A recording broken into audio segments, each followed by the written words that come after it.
this relaxing and educational journey through the history, construction, and cultural significance of the Great Wall of China, one of humanity's most ambitious architectural achievements. This magnificent structure has stood as a testament to human ingenuity, perseverance, and the complex historical forces that have shaped Chinese civilization. As we explore this wonder of the world together, allow yourself to relax, breathe deeply, and immerse yourself in the fascinating story of this ancient monument. The Great Wall of China stretches across the northern borders of ancient Chinese states and imperial dynasties, serving as protection against various nomadic groups from the Eurasian steppe. Rather than a single continuous wall as many imagine, it consists of multiple walls built across different dynasties, spanning over 2 millennia of Chinese history. These segments wend through diverse landscapes, from rugged mountains to barren deserts, creating a defensive network that symbolizes China's historical relationship with its northern neighbors. As we begin our exploration, let us first journey back to the origins of this monumental structure, understanding how it emerged from the myths of early Chinese history. Then we will trace its evolution through successive dynasties, each adding their own contributions to this massive undertaking. We'll examine the construction techniques, the human cost, and the strategic importance that made the wall worth such enormous investment. Finally, we will contemplate the Great Wall's enduring cultural significance, both within China and internationally. We'll explore how it has transformed from a military fortification to a powerful symbol of Chinese civilization, national identity, and ultimately, a shared heritage of humanity. Let us begin our journey through time, tracing the remarkable story of this extraordinary monument, whose stones have witnessed the passage of centuries. The origins of the Great Wall date back to the spring and autumn period, from approximately 771 to 476 BC. During this era, China was divided into numerous small states constantly at war with one another. The concept of building defensive walls emerged as these states sought to protect their territories from rivals. These early walls were modest compared to what would follow, often consisting of packed earth and simple wooden structures. Predecessor to the Great Wall took shape during the turbulent Warring States period, which lasted from around 475 to 221 BC. This was a time of intense conflict, as 7 major states fought for supremacy in what would eventually become unified China. Among these states, those situated along the northern frontier faced additional threats from nomadic peoples of the steppe. These northern states, particularly Yan, Zhao, and Qin, began building substantial defensive walls to protect their territories. The state of Zhao, for instance, constructed extensive fortifications to defend against the nomadic Xiongnu people. These early walls followed the contours of the landscape, taking advantage of natural barriers like mountains and rivers. They were typically built using the hang-to technique, where earth was pounded into layers between wooden frames to create a solid, durable structure. The state of Yin likewise built defensive lines stretching hundreds of kilometers, establishing a pattern that later dynasties would follow.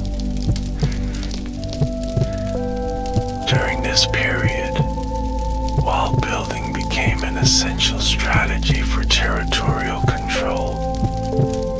The walls not only provided physical protection, but also defined the limits of state power and cultural boundaries between the agricultural Chinese societies and the nomadic peoples beyond.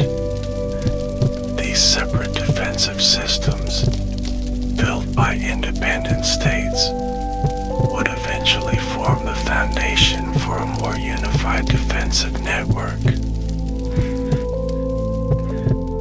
The pivotal moment in the Great Wall's history came with the unification of China under the Qin dynasty, established by Emperor Qin Shi Huang in 221 BCE. Having conquered the warring states, Qin Shi Huang sought to consolidate his empire and protect it from external threats.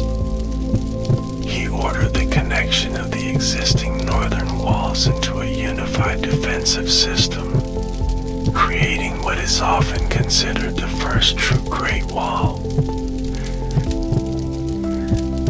This massive project involved not only linking the pre-existing walls, but also filling gaps and extending the structure into new territories. Under the direction of the famous General Meng Qian, hundreds of thousands of laborers, including soldiers, convicts, and conscripted peasants, were mobilized for this monumental task. The Qin Wall stretched over 5,000 kilometers from the eastern seaboard to the desert regions of the northwest. It served as a physical barrier against the nomadic Xiongnu Confederacy, who posed the greatest threat to the newly unified empire. The construction methods of the Qin Wall were adapted to local environments and available materials. In mountain regions, stone was quarried and transported to build walls that followed the ridge lines. In flatter areas and deserts, rammed earth techniques predominated, with workers creating molds and pounding layer upon layer of soil until it reached the desired height and density. Watchtowers were positioned at regular intervals, allowing for signal fires to communicate the movement of potential invaders. The human cost of this first great unification project was enormous. Historical records and archaeological evidence suggest that hundreds of thousands of workers died during the construction, victims of exhaustion, malnutrition, disease, and harsh weather conditions. The saying that the Great Wall was built with the bones of the dead reflects the tremendous human sacrifice involved in its creation. These sacrifices became woven into Chinese folklore, with stories like that of Meng Xiaonu, whose tears were said to have collapsed a section of the wall where her husband had died and was buried. Despite its grandeur, the Qin Dynasty wall was primarily functional rather than monumental in the modern sense. It was designed for military efficiency, not as a showcase of imperial might. Nevertheless, it represented a tremendous feat of organization engineering, and political will, demonstrating the power of China's first unified imperial state. When the Qin dynasty collapsed in 206 BC, the newly established Han dynasty initially took a different approach to border defense. The early Han emperors attempted to use diplomacy and marriage alliances to maintain peace with the Xiongnu. However, as these strategies proved insufficient, Emperor Wu of Han decided to return to wall building as part of a more aggressive military strategy. During the long reign of Emperor Wu, from 141 to 87 BC, the Han dynasty expanded the Great Wall significantly. The wall was extended westward into the Gansu corridor and beyond, reaching into what is now Xinjiang province. This extension reflected Han China's expanding territorial ambitions and its desire to control the lucrative Silk Road trade routes. The Han Wall served not only as a defensive structure but also as infrastructure supporting military campaigns deep into Central Asia. The Han dynasty introduced important innovations in wall construction. They developed a more sophisticated system of signal towers and garrison stations, creating a comprehensive defensive network rather than simply a barrier. Archaeological discoveries have revealed Han-era wooden strips containing military communications, duty rosters, and supply inventories, giving us detailed insights into how the wall functioned as a living military institution. The Han Wall also reflected environmental adaptations. In the arid western regions where timber was scarce, walls were constructed using local materials such as layers of reed sandwiched between packed earth. In some remote areas, the wall consisted primarily of a series of watchtowers and beacon platforms rather than a continuous structure. These adjustments demonstrate the pragmatic approach taken by Han engineers, who modified their techniques according to local conditions and strategic requirements. The Great Wall during this period became more than just a military installation. It marked the frontier between the agricultural Han Chinese civilization and the pastoral nomadic societies beyond. Along this frontier, complex cultural and economic exchanges occurred, with trade markets established at various points along the wall. The wall thus became a permeable boundary that both separated it and connected different worlds. Following the collapse of the Han dynasty in the early 3rd century CE, China entered a period of political fragmentation known as the Three Kingdoms period, followed by the Qin dynasty and then the northern and southern dynasties.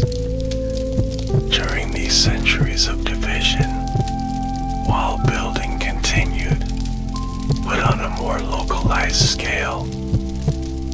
Various states controlling northern China built or maintained sections of wall to protect against nomadic incursions.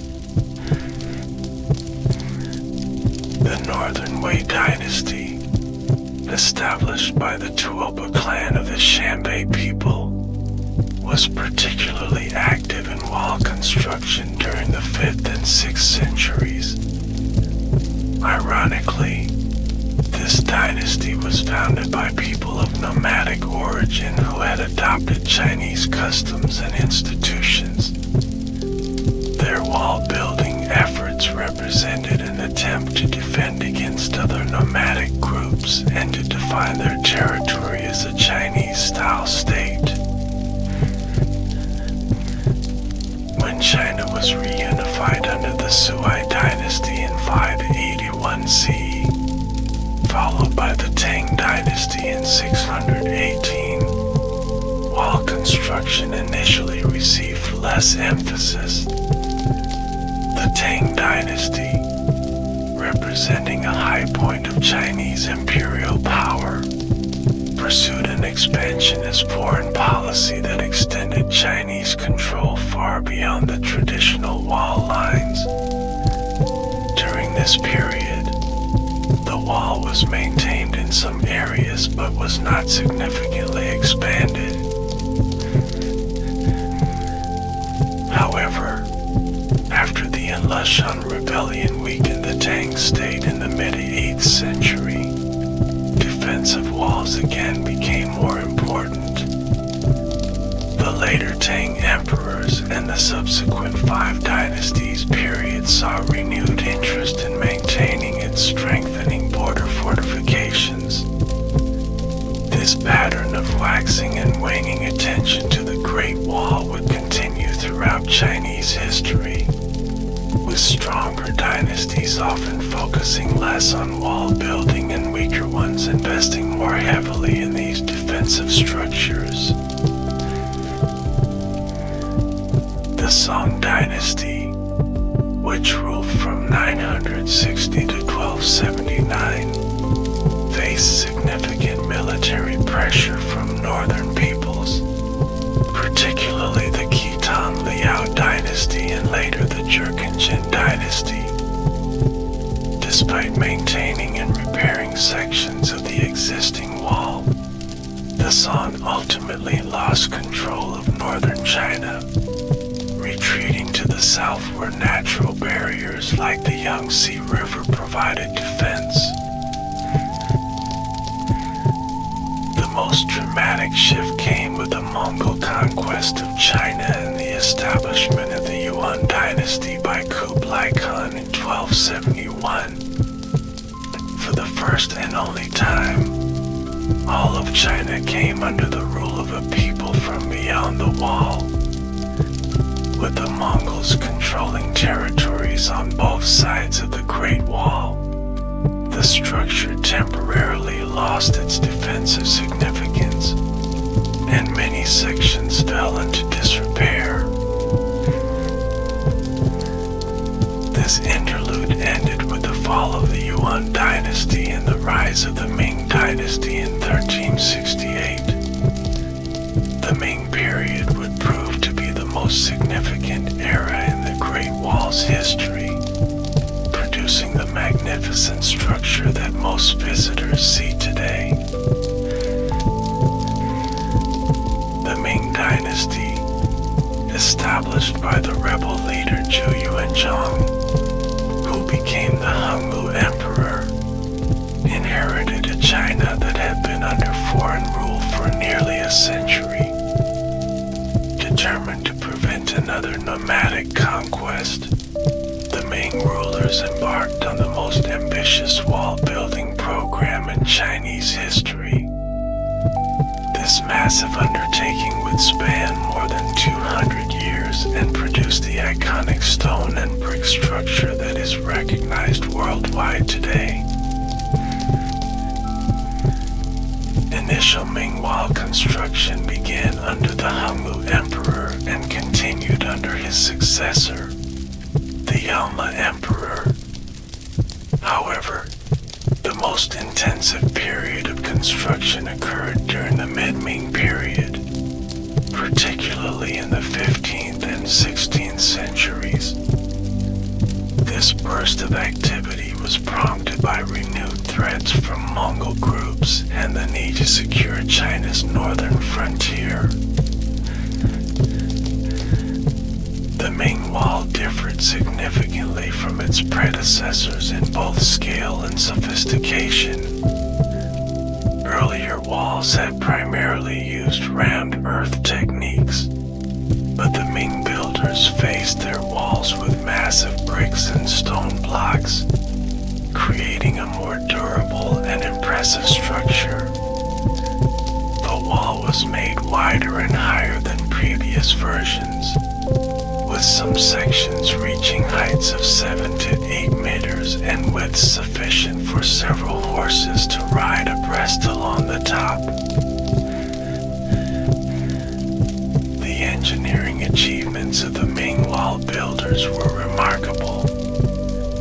They designed a structure that could adapt to extremely varied terrain, from the mountains near Beijing to the edges of the Gobi Desert. In mountainous regions, the wall follows ridgelines to maximize visibility and defensive advantage. The builders incorporated sophisticated architectural elements like crenellated parapets, drainage systems, and carefully engineered slopes to enhance the wall's defensive capabilities. Perhaps the most impressive features of the Ming Wall are its watchtowers and fortresses. These structures, positioned at regular intervals along the wall, served multiple functions.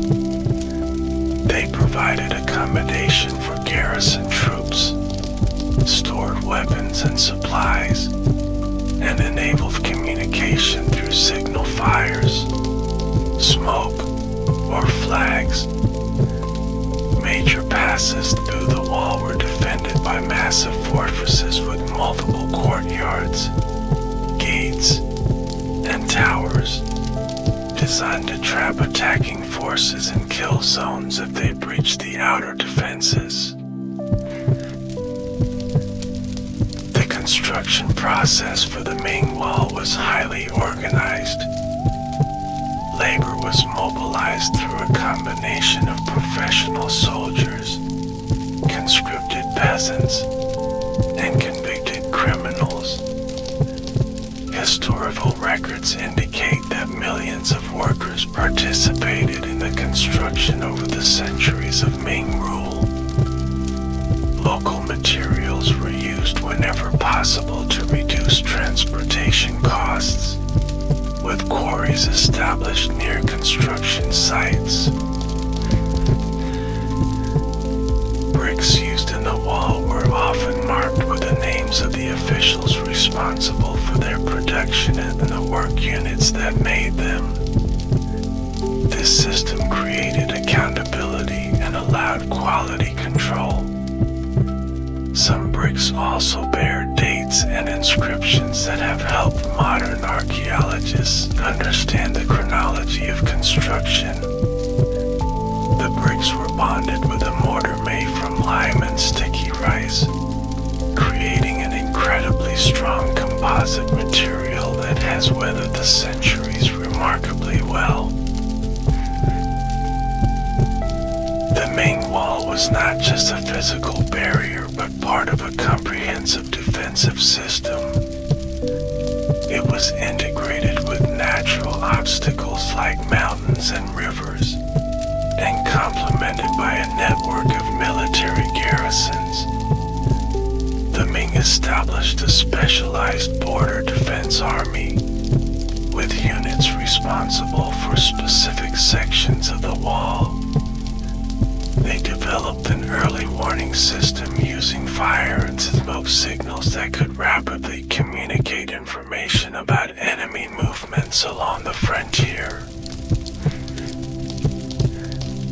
Despite this enormous investment, the Ming Great Wall was not impenetrable.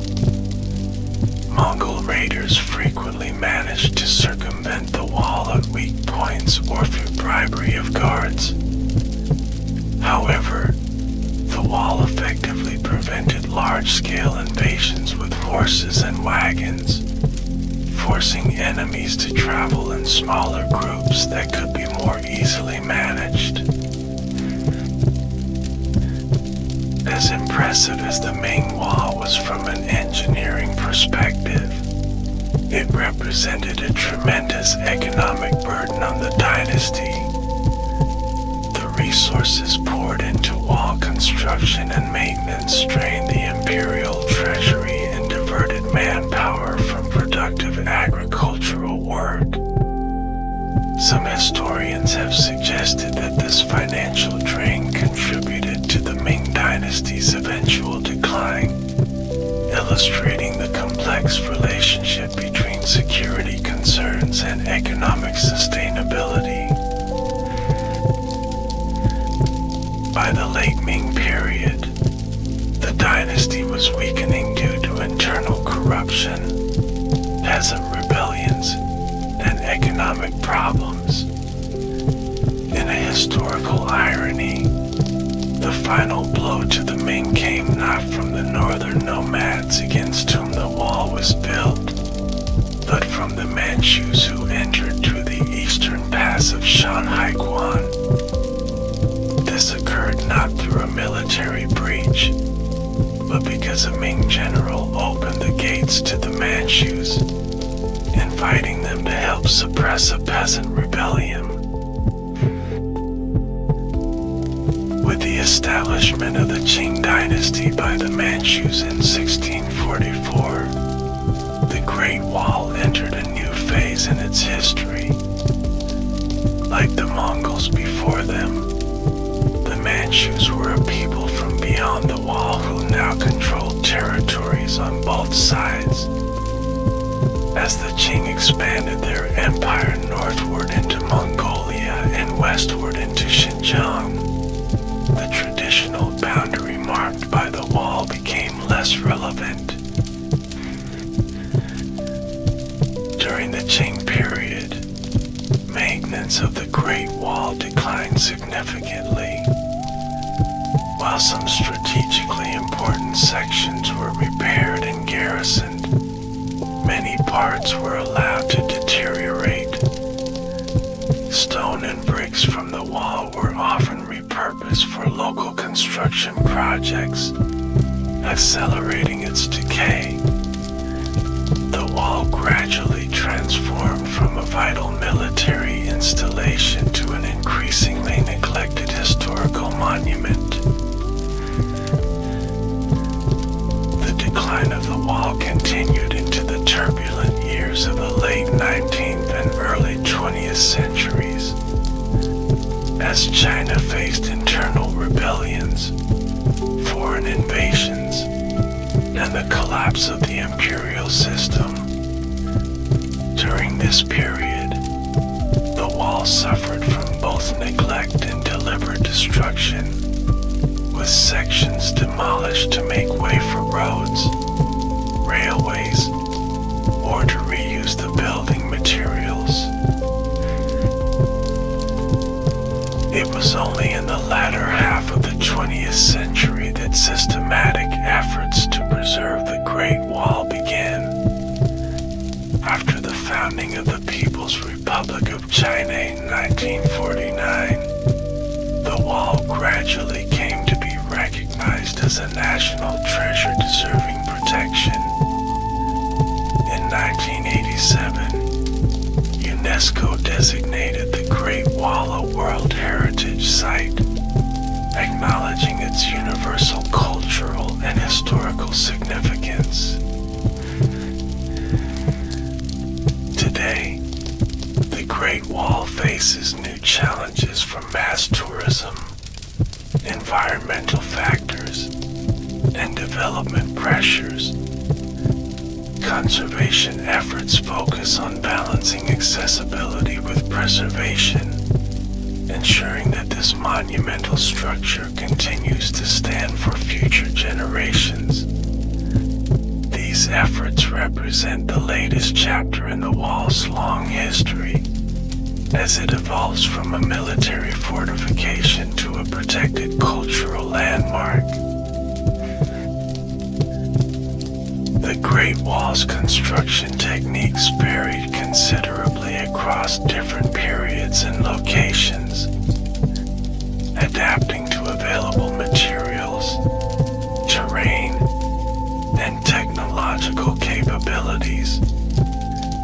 Understanding these construction methods provides insight into the ingenuity of ancient Chinese engineers and the practical challenges they faced. The earliest walls, dating to the Warring States period, primarily utilized the hanged or stamped earth technique. This method involved pounding layers of earth between wooden frames to create a solid, compact structure. Workers would place a layer of earth about 12 to 20 centimeters thick within the frame, then use heavy wooden mallets to compact it before adding the next layer.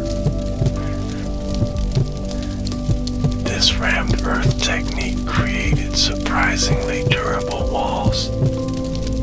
The compaction process reduced the air content in the soil, creating a dense material resistant to erosion and relatively strong against impacts. In some areas, plant material such as reeds or twigs was added to the earth mixture to improve its structural integrity, similar to the way straw was used in mud bricks.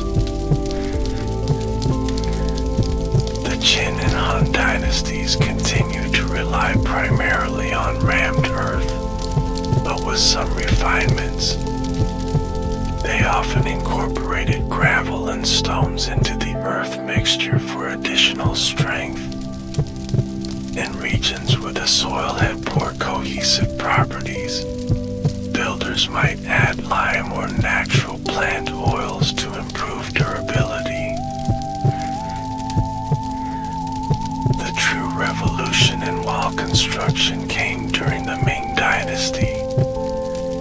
Ming builders faced their walls with kiln-fired bricks and cut stone blocks, creating a more permanent and visually impressive structure. This transition from earth to masonry represented a massive investment in both materials and labor, reflecting the Ming Dynasty's commitment to creating an enduring border defense. The production of bricks for the Ming Wall was itself an enormous undertaking. Kilns were established near construction sites, where clay was molded into large bricks and fired at high temperatures. These bricks were significantly larger than those used in ordinary construction, with some measuring up to 40 centimeters long and weighing over 10 kilograms. Quality control was maintained through a system of accountability. Many bricks bear stamps identifying the manufacturing unit and supervising official. Workers found producing substandard bricks could face severe punishment, ensuring high-quality materials throughout the wall. The mortar used to bond these bricks was a remarkable innovation. It contained lime, clay, and an unusual ingredient, sticky rice flour. Modern analysis has shown that the amylopectin in rice acted as a kind of natural superplasticizer, enhancing the mortar's strength and water resistance. This rice-lime mortar has proven remarkably durable, contributing to the survival of many Ming wall sections despite centuries of exposure to the elements. Stone was used extensively in mountainous regions where suitable rock could be quarried locally. Granite, limestone, and marble were all employed in different sections of the wall. The stones were carefully shaped to fit together, with larger blocks used for the outer faces and smaller stones filling the interior. The construction process typically began with site preparation. In mountainous areas. Ridgelines were leveled to create a stable foundation. In flatter terrain, trenches might be dug and filled with a foundation of stones before the wall proper was begun. The wall's cross-section typically featured two outer faces of brick or stone with the space between filled with rubble, earth, and mortar. This created a structure that was both strong and somewhat flexible, able to withstand minor earth movements without collapsing. The width of the wall varied considerably, from as little as 3 meters to as much as 7 meters at the base. The top of the main wall featured a paved walkway protected on the north side by crenellated parapets with merlons and embrasures. These allowed defenders to shelter behind the merlons while firing arrows or early firearms through the embrasures. The inner side typically had a lower wall, enabling defenders to easily monitor both approaches to the wall. Drainage was a critical consideration. Without proper water management, rain and melting snow could accumulate within the wall structure, leading to erosion and collapse. Ming engineers incorporated sophisticated drainage systems, including carefully positioned drain spouts that projected beyond the wall face to prevent water from running down and eroding the structure. Watchtowers were integral to the wall's defensive function. These structures, typically built at regular intervals of several hundred meters, were constructed using similar materials and techniques as the wall itself. They featured multiple stories, with windows or embrasures on all sides for observation and defense. Major fortresses at strategic passes represented the pinnacle of Ming military architecture. These complex structures included multiple courtyards, gates designed to trap attackers, and tall towers providing commanding views of the surrounding terrain. Fortresses like Zhuyanguan, Jiayaguan, and Shanhaiguan controlled key transit points and served as administrative centers for wall garrisons.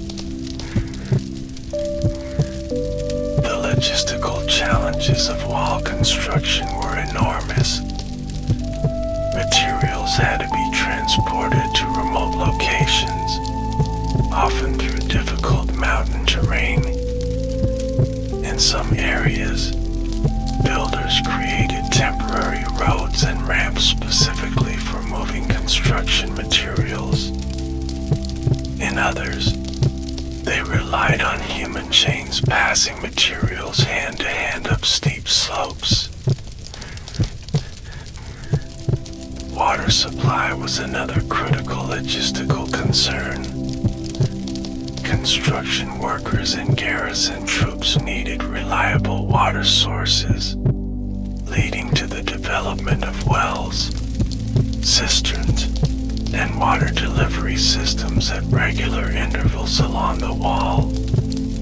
In some remote sections, water storage facilities were built into the wall structure itself. The organizational systems required to coordinate these construction efforts were as impressive as the engineering techniques themselves.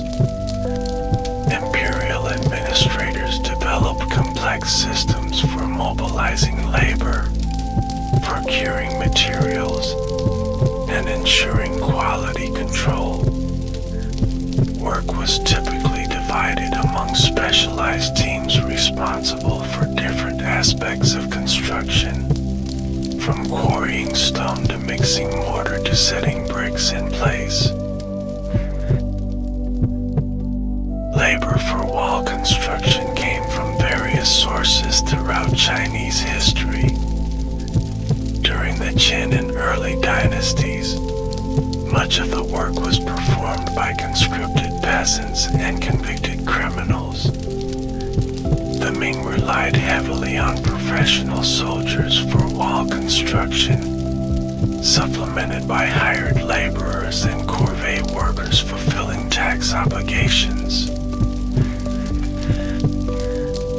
Historical records and archaeological evidence suggest harsh conditions for wall builders. Workers faced extreme weather, rugged terrain, and the constant risk of injury. Food supplies were often inadequate, and disease could spread rapidly through work camps. Many workers died during construction. Their remains sometimes incorporated into the wall itself according to folk traditions. Despite these hardships, the builders achieved remarkable engineering precision.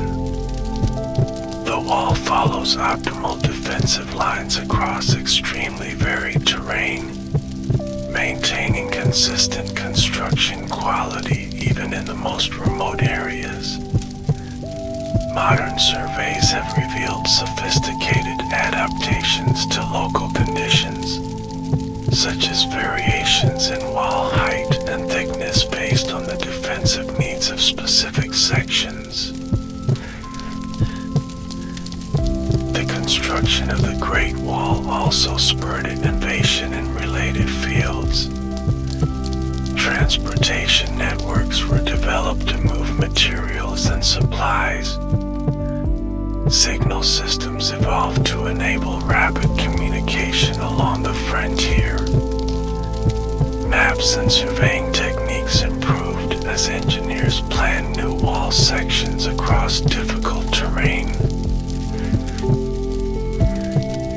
Perhaps most impressively, much of this construction occurred in pre-industrial societies without the benefit of modern machinery.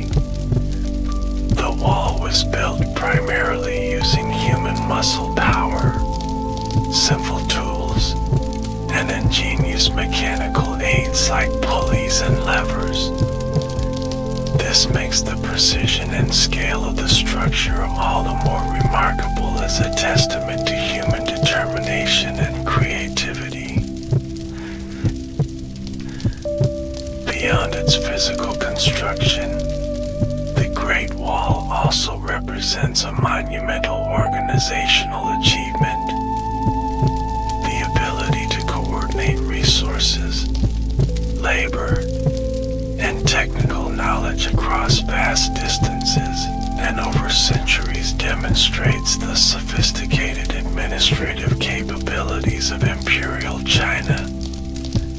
Few other pre-modern societies could have sustained such a massive engineering project across multiple dynasties. While the Ming Wall is the most visually impressive and best preserved, it's important to recognize that the Great Wall we see today represents the combination of over 2 millennia of wall-building traditions.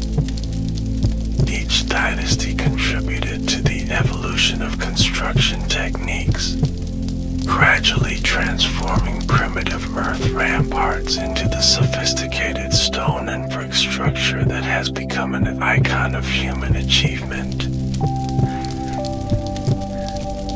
The strategic and military significance of the Great Wall evolved considerably over its long history. Understanding its defensive role requires examining the specific threats it was designed to counter and how these changed over time. The fundamental strategic purpose of the Great Wall was to defend sedentary agricultural Chinese civilization against nomadic peoples from the northern steppes. This conflict between farmers and herders represented one of history's most persistent civilizational divides. The wall marked both a physical barrier and a symbolic boundary between these different ways of life. The earliest walls built during the spring and autumn and warring states period served multiple purposes. They defended against rival Chinese states as well as northern peoples like the Dianrong. These early structures were as much about asserting territorial claims against neighboring Chinese powers as they were about protection from nomadic raids. When Qin Shi Huang unified China and connected existing walls into the First Great Wall, his primary concern was the Xiongnu, a powerful confederation of nomadic peoples who threatened the northern frontier. The wall was part of a broader northern defense strategy that included military colonies and aggressive campaigns led by the General Meng Qian. This approach sought not merely to block Xiongnu incursions, but to push them away from the frontier entirely. The Han Dynasty initially pursued diplomatic relations with the Xiongnu through the Hekan policy, which involved marriage alliances and tribute payments. However, under Emperor Wu, the strategy shifted to a more aggressive stance, with a wall serving as a base for military expeditions into nomadic territory. The Han Wall extended far to the west, reflecting imperial ambitions to control the Silk Road trade routes as much as defensive concerns. Militarily, the wall served several tactical functions. It acted as an impediment to the rapid movement of nomadic cavalry, forcing potential invaders to concentrate at known crossing points where defensive forces could be concentrated. The wall also provided protected pathways for the movement of Chinese troops along the frontier, allowing for rapid response to raids or incursions. The signal system associated with the wall was crucial to its effectiveness. Watchtowers used fire, smoke, flags, and drums to communicate information about enemy movements. A system of coded signals could indicate the size, direction, and speed of approaching forces, allowing commanders to deploy troops efficiently. During the periods of division following the Han Dynasty, wall building reflected the complex political landscape of multiple competing states. The Northern Wei Dynasty, itself founded by a people of nomadic origin, built walls to defend against other steppe peoples. This illustrates how the distinction between Chinese and barbarian was often political and cultural rather than strictly ethnic.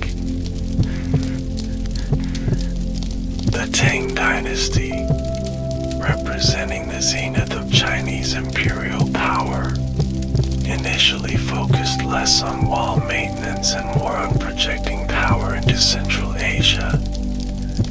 However, after the Lushan Rebellion in 755 weakened the dynasty, defensive walls regained importance as Tang power contracted. This pattern demonstrates how wall building often correlated inversely with imperial strength, becoming more crucial during periods of relative weakness. The Song dynasty faced unprecedented pressure from the north, first from the Khitan Liao dynasty and later from the Jin dynasty. Despite maintaining sections of the wall, the Song ultimately lost northern China, illustrating the limits of static defenses against determined adversaries. The Song experience demonstrated that walls alone, without sufficient military power behind them, could not guarantee security. The Mongol conquest that established the Yuan dynasty temporarily rendered the Great Wall obsolete, with Mongol control extending far beyond the traditional wall line. The structure lost its strategic purpose and fell into disrepair. This period serves as a reminder that the wall's significance was always contingent on specific historical and political circumstances. The Ming Dynasty's massive wall-building program reflected both practical defensive needs and psychological factors. Having overthrown the Yuan dynasty, the Ming rulers were acutely aware of the threat posed by Mongol groups seeking to restore their empire. The wall became central to a defensive strategy that sought to clearly delineate imperial borders and prevent another nomadic conquest. By the Ming period, the military context had changed significantly due to the introduction of firearms. The wall was adapted to this new reality, with embrasures designed for guns and cannon emplacements at key fortresses. The Ming Wall thus represents not just a continuation of ancient defensive practices, but an adaptation to early modern warfare. The Ming established an elaborate military administration to manage the wall. The empire's northern frontier was divided into 9 military districts, each responsible for maintaining and defending its section of the wall. Specialized garrisons were stationed at regular intervals, with larger concentrations at critical passes and junctions. At its peak, the Ming Wall was manned by an estimated 800,000 to 1 million soldiers. This enormous commitment of military manpower reflected the wall's central role in imperial defense strategy. Supply networks were established to provide food, weapons, and other necessities to these frontier troops, creating significant logistical challenges. Despite this massive investment, the Ming Wall was not impermeable. Mongol raiders regularly found ways to circumvent or penetrate the defenses. The wall was most effective at preventing large-scale invasions with horses and wagons, forcing enemies to travel in smaller groups that could be more effectively managed by border patrols. Corruption also undermined the wall's effectiveness. Historical records mention cases of guards accepting bribes to allow merchants or raiders to pass. Some frontier commanders exaggerated the Mongol threat to secure more resources, while others understaffed their garrisons and pocketed the difference. The wall also created a false sense of security that sometimes led to strategic complacency. Some Ming officials came to rely too heavily on the wall, neglecting other aspects of frontier defense and diplomacy. This over-reliance would prove fatal when the dynasty faced internal rebellions that diverted resources from border defense. final irony of the Ming Wall's defensive function came with the dynasty's fall in 1644. The decisive breach occurred not because the wall was physically overcome, but because a Ming general, Wu Songui, deliberately opened the gates at Shanhaiguan to Manchu forces. This episode demonstrates that even the most impressive physical barriers can be rendered useless by human factors like betrayal or political calculation. Under the Qing dynasty, the wall's military significance declined dramatically as Manchu rulers expanded the empire northward, incorporating Mongolia and parts of Central Asia. The traditional frontier moved far beyond the line of the wall. While some sections remained garrisoned, particularly those controlling important trade routes, many were abandoned to the elements. By the 19th century, when China faced new threats from Western powers and Japan, the wall had become militarily obsolete. Modern artillery, railways, and naval power had transformed warfare, rendering traditional fortifications inadequate. The wall's strategic significance had become primarily historical and cultural rather than military. Looking at the Great Wall's defensive role across its entire history reveals an important pattern. The wall was never solely a military structure, but always served political, economic, and cultural purposes as well. It controlled trade, defined imperial territory, and symbolized the divide between agricultural Chinese civilization and the nomadic world beyond. Modern military historians recognize that the Great Wall represented a sophisticated understanding of what today would be called defense in depth and area denial strategies. Rather than a simple barrier, it was part of an integrated system that shaped how conflicts along the frontier would unfold. The wall channeled enemy movements, provided early warning of attacks, and served as infrastructure supporting counteroffensives. In evaluating the wall's strategic effectiveness, it's important to consider that it was never intended to be impenetrable.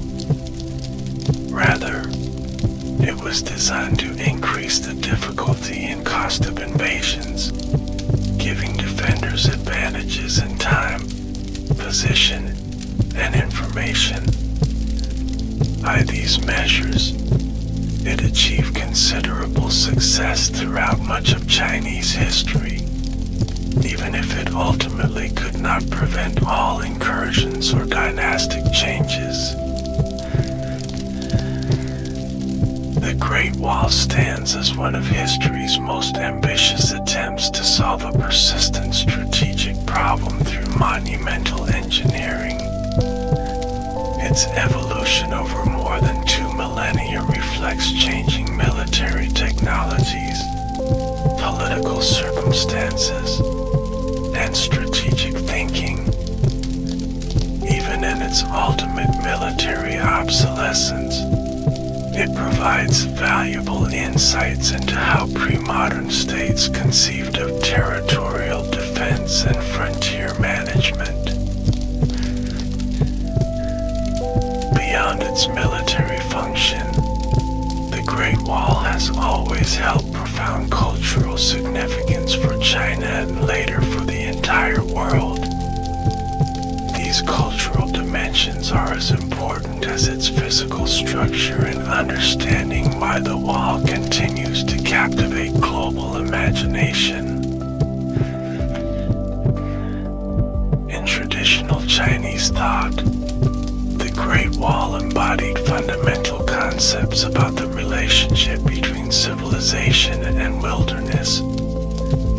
Confucian philosophy emphasized the distinction between the central states of China, with their agricultural society and refined culture, and the barbarian lands beyond. The wall physically marked this boundary between the civilized and uncivilized worlds. This conceptual division was reflected in Chinese terminology. The wall was traditionally called Long Wall, Chengcheng in Chinese, emphasizing its physical extent. The more poetic name, the Wall of 10,000 Li, Wenli Chengcheng, conveyed both its immense length and its role as a complete circuit protecting Chinese civilization. The English term Great Wall captures something of this cultural significance beyond mere physical description.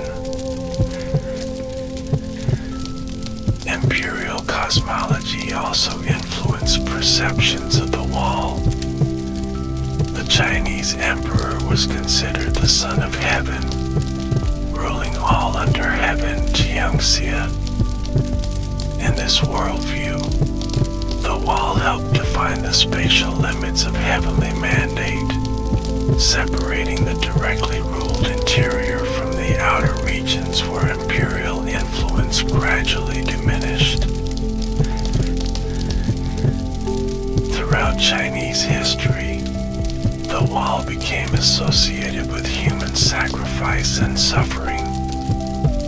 Folk tradition spoke of the countless workers who died during construction, their bodies buried within the wall itself.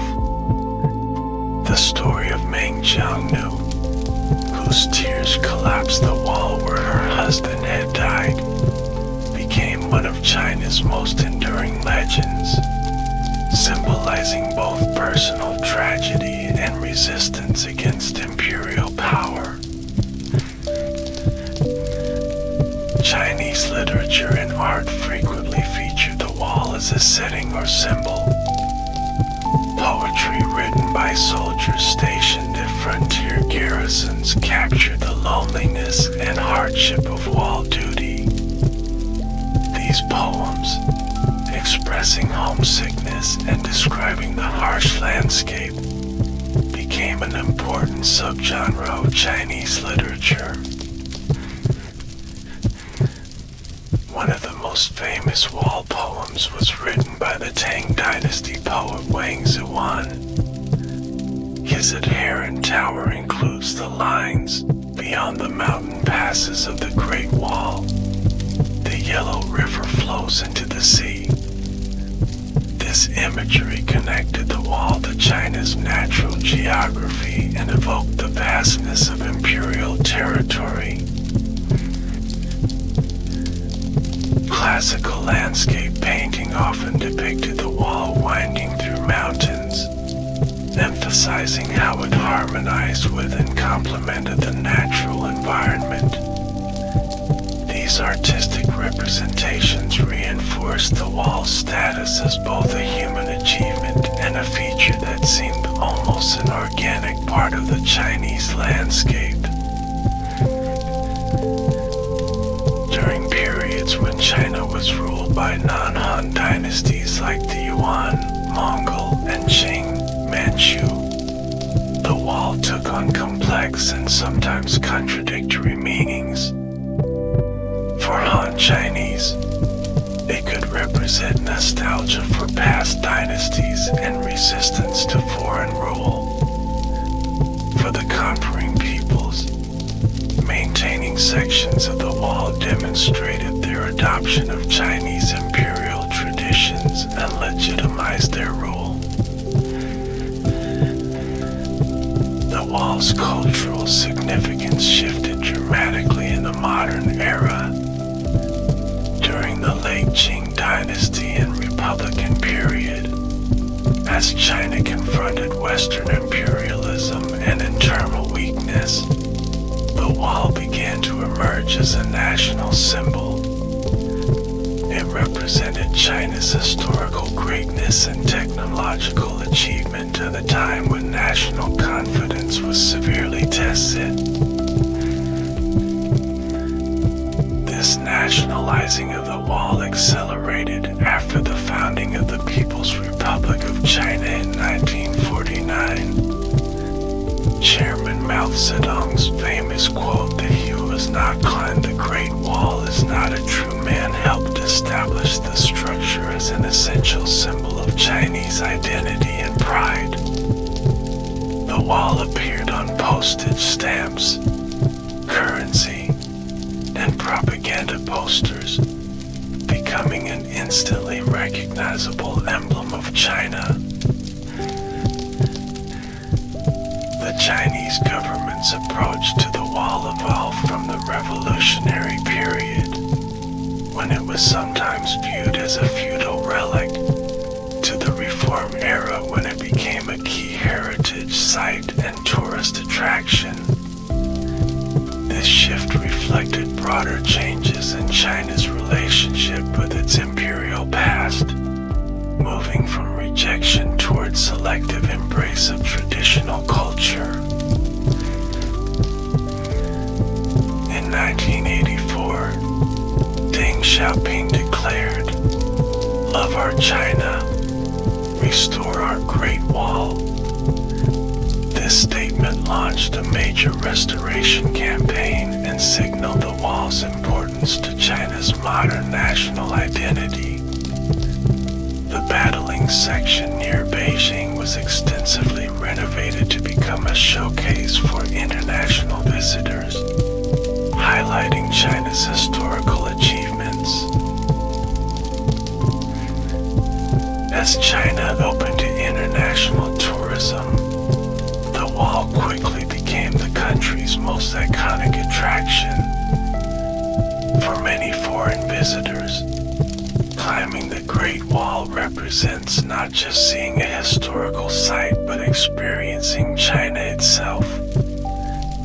The phrase "I climbed the Great Wall" has become a shorthand for engaging with Chinese culture and history.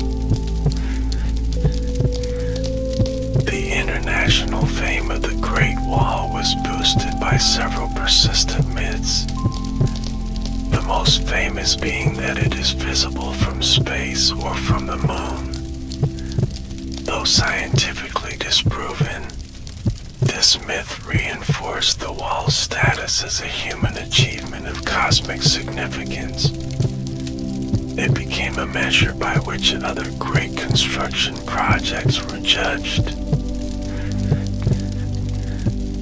When the Great Wall was designated a UNESCO World Heritage Site in 1987, its cultural significance officially transcended national boundaries. The UNESCO citation recognizes it as an outstanding example of the superb military architecture, technology, and art of ancient China.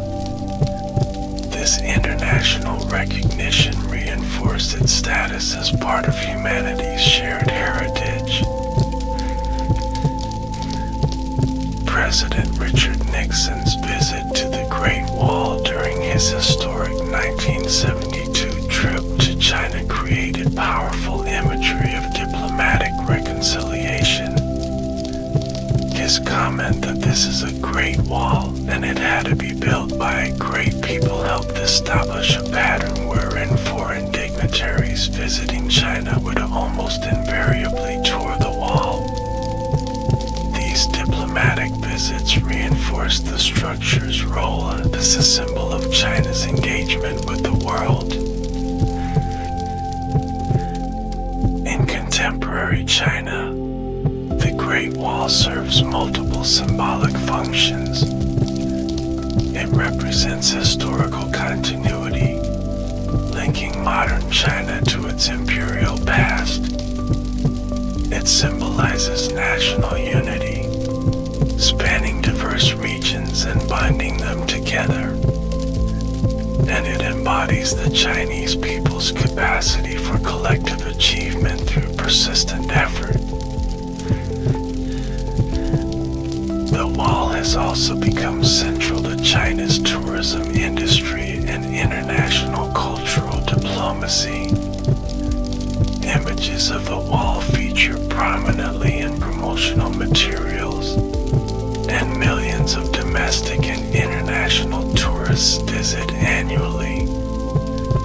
The economic impact of wall tourism has become significant for local communities along its route, creating new stakeholders in its preservation. In popular culture worldwide, the Great Wall appears in countless books, films, television programs, and video games. Sometimes these representations are historically accurate, but often they perpetuate misconceptions or use the wall as an exotic backdrop. The 2016 Hollywood film The Great Wall exemplified this tendency, mixing historical elements with fantasy to create an action spectacle. Educational systems around the world commonly teach about the Great Wall as one of humanity's architectural wonders. Alongside structures like the Egyptian pyramids and Roman Colosseum, it serves as a tangible link to ancient civilizations and their achievements. This educational role ensures that new generations continue to recognize and value the wall. Conservation efforts have grown increasingly sophisticated, balancing tourism access with preservation concerns. The Great Wall Protection Ordinance implemented by the Chinese government establishes legal frameworks for managing this delicate balance. Archaeological work continues to reveal new insights about the wall's construction and history, sometimes challenging long-held assumptions. Digital technology has created new ways to experience and understand the wall.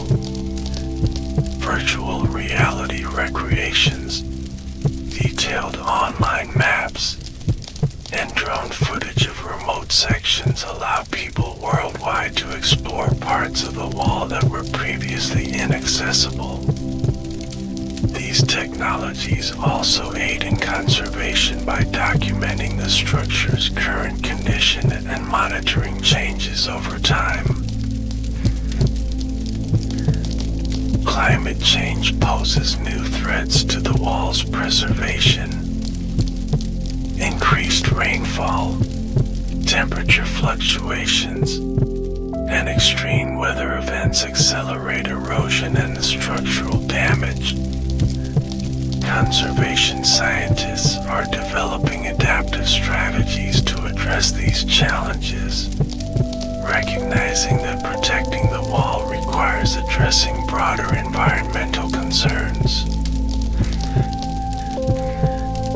As China's global influence has grown in the 21st century, the symbolic meaning of the Great Wall has evolved once again. For some, it represents China's historical tendency toward isolation, a counterpoint to current international engagement. For others, it symbolizes China's enduring civilization and its return to global prominence after centuries of relative decline. Perhaps most significantly, the Great Wall has transcended its original purpose to become a universal symbol of human achievement. It demonstrates how a structure built for division and defense can ultimately become a site of connection and shared appreciation. visitors from around the world, regardless of nationality or background, stand in awe before this testament to human determination, ingenuity, and perseverance.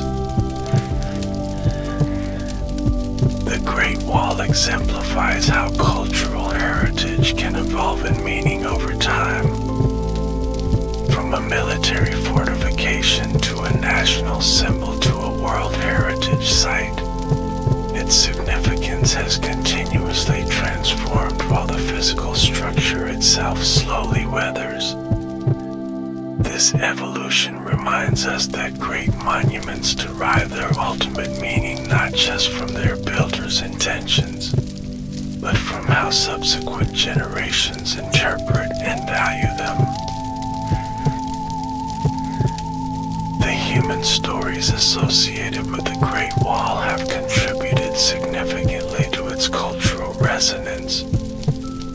From the workers who built it to the soldiers who manned it, from the generals who commanded its defenses to the ordinary people who lived in its shadow, these personal narratives bring the monument to life. Archaeological research has provided glimpses into the lives of wall builders and garrison troops. Excavations have uncovered personal items like combs, game pieces, and eating utensils that humanize these historical figures. Written records preserved on wooden slips detail the daily routines, supply systems, and administrative challenges of wall management. Life for soldiers stationed along the wall was often difficult and lonely.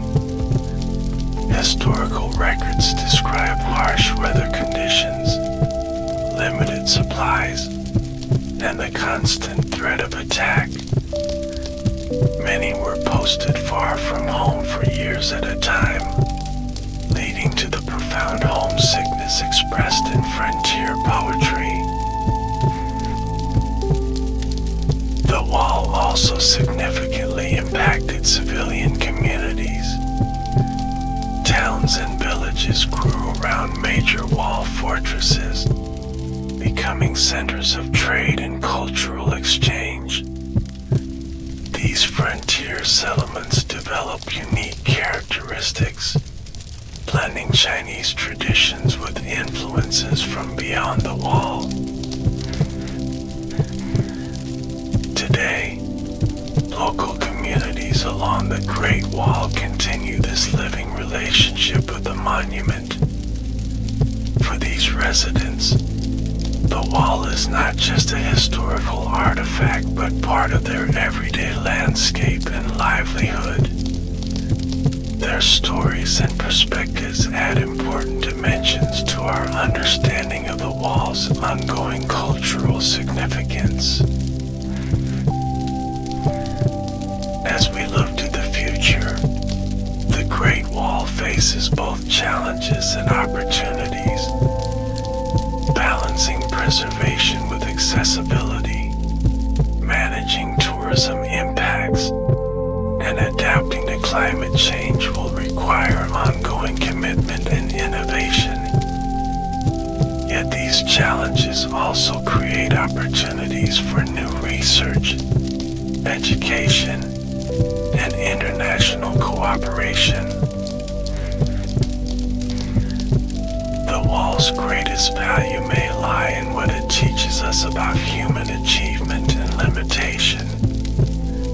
It stands as proof of what collective effort can accomplish, while also reminding us that even the mightiest barriers cannot permanently divide peoples or cultures.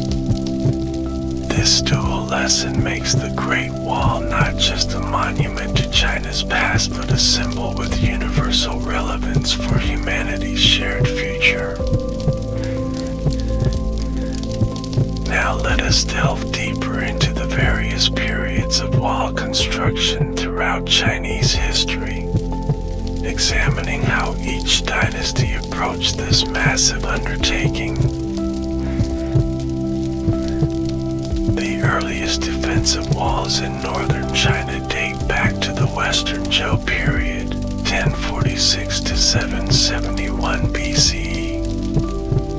Archaeological evidence suggests that these primitive fortifications were built to protect settled agricultural communities from nomadic raids.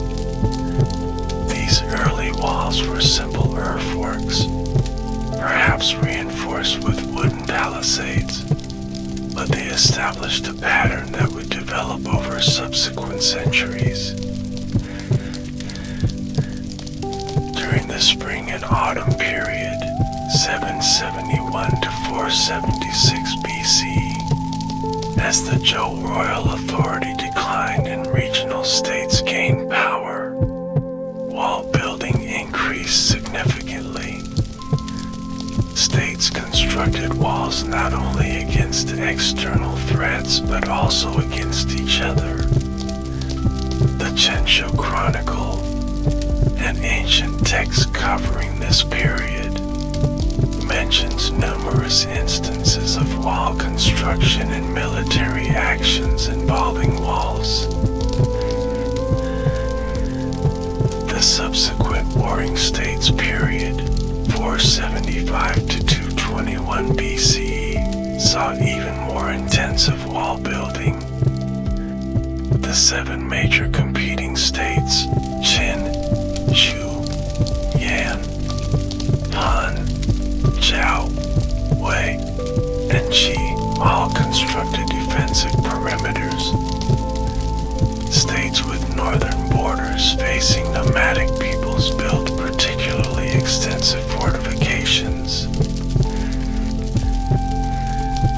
The state of Zhao, under King Wuling, constructed significant walls around 300 BCE to defend against the Xiongnu and Dongwu peoples.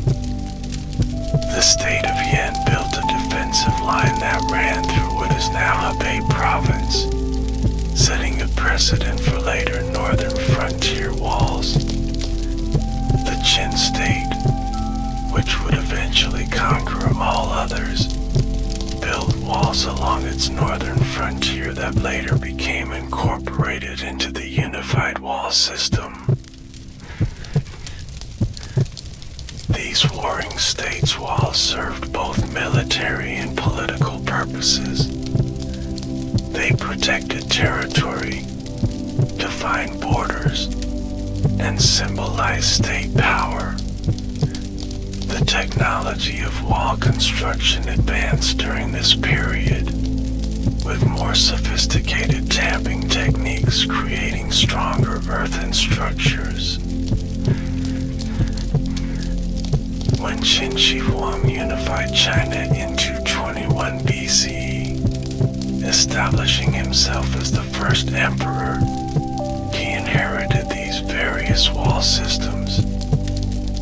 Recognizing their strategic value, he ordered his general Meng Qian to connect and extend the northern walls to create a unified defensive system.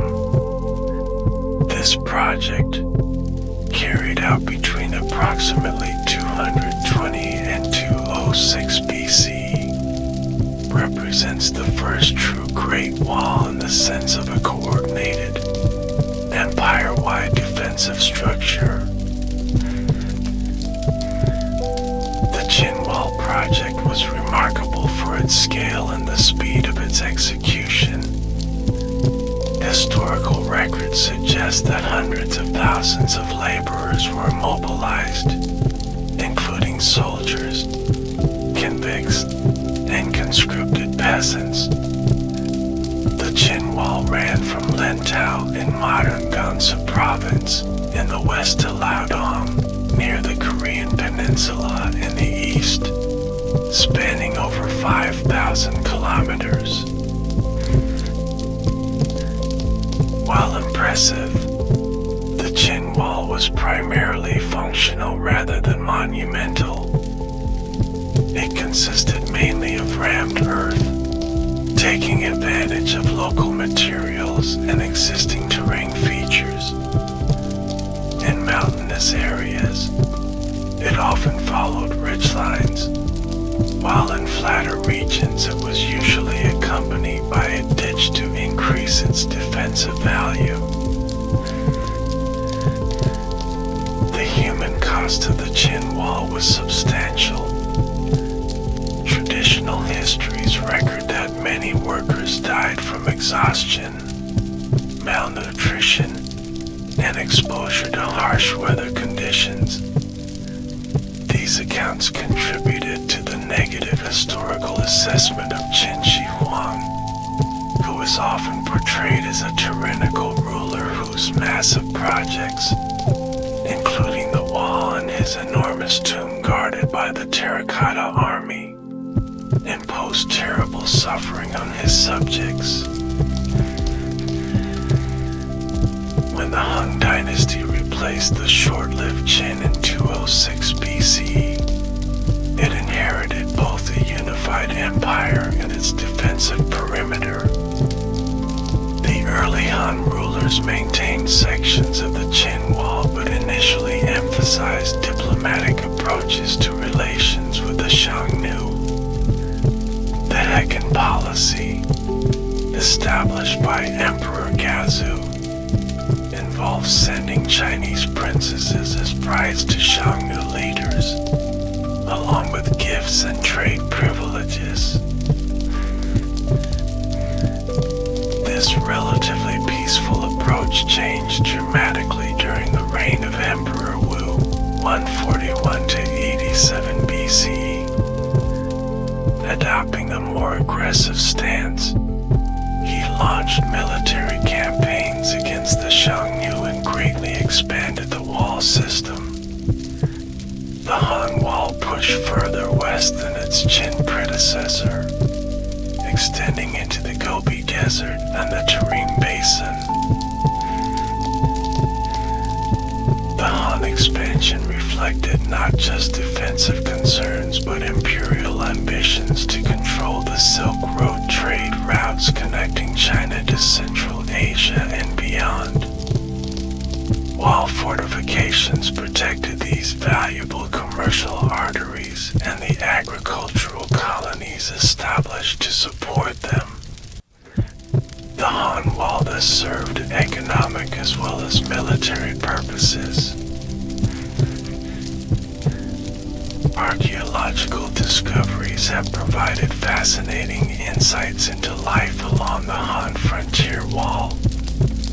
Excavations at sites like Julian Lake have uncovered thousands of wooden slips containing military documents, administrative records, and personal correspondence. These materials reveal a sophisticated system of garrisons, supply networks, and communication methods that kept the wall functioning as an integrated defensive system. The collapse of the Han Dynasty in the early 3rd century CE led to a prolonged period of political fragmentation in China.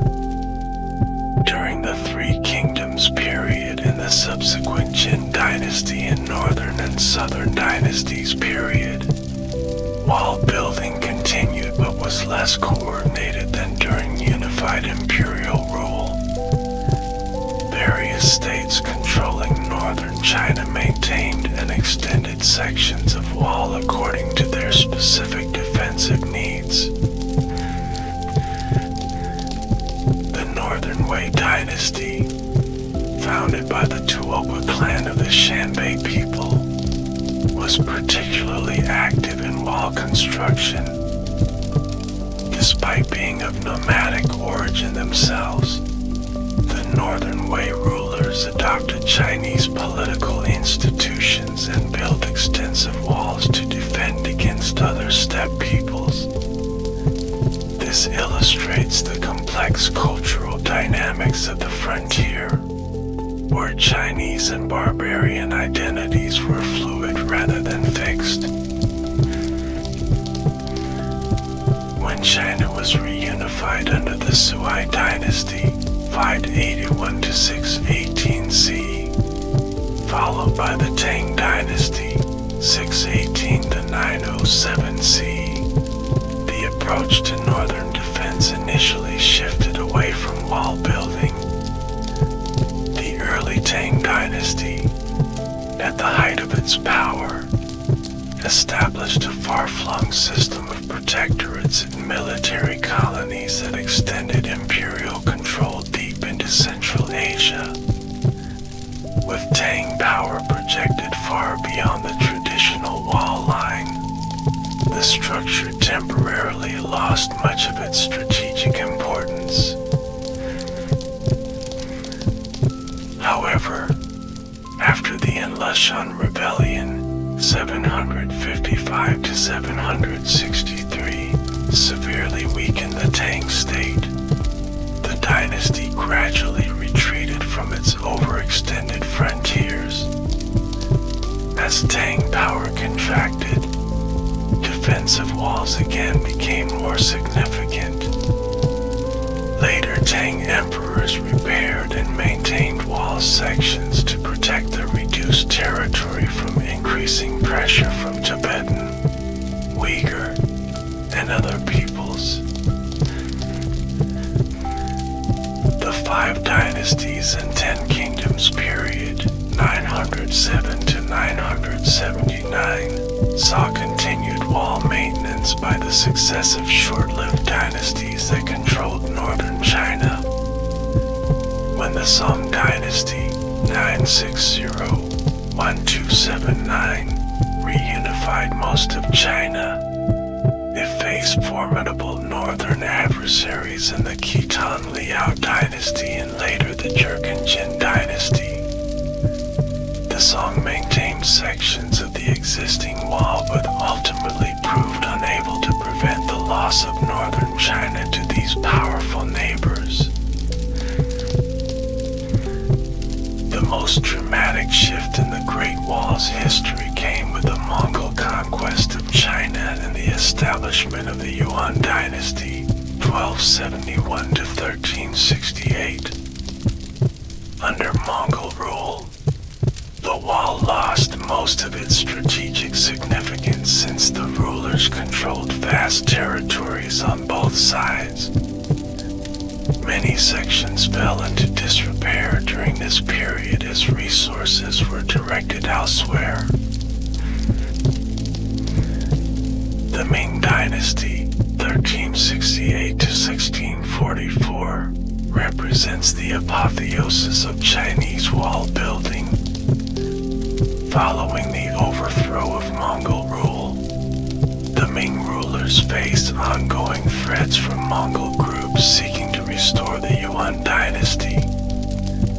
This historical trauma, combined with practical defensive concerns, motivated the most extensive and sophisticated wall building program in Chinese history. Early Ming wall construction began under the Honglu Emperor, the dynasty's founder, and continued under his son, the Yongle Emperor.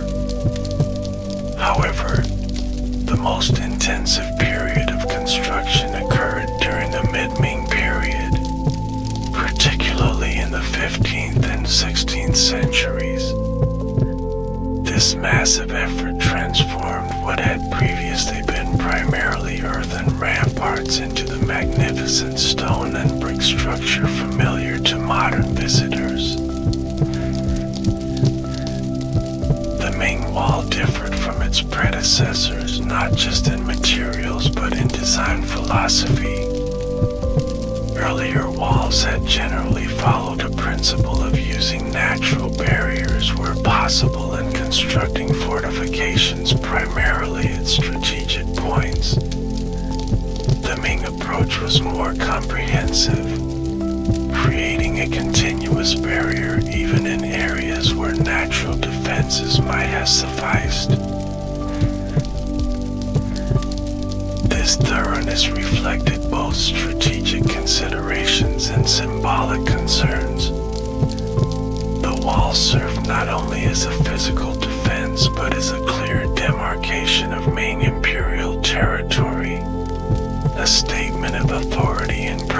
lands.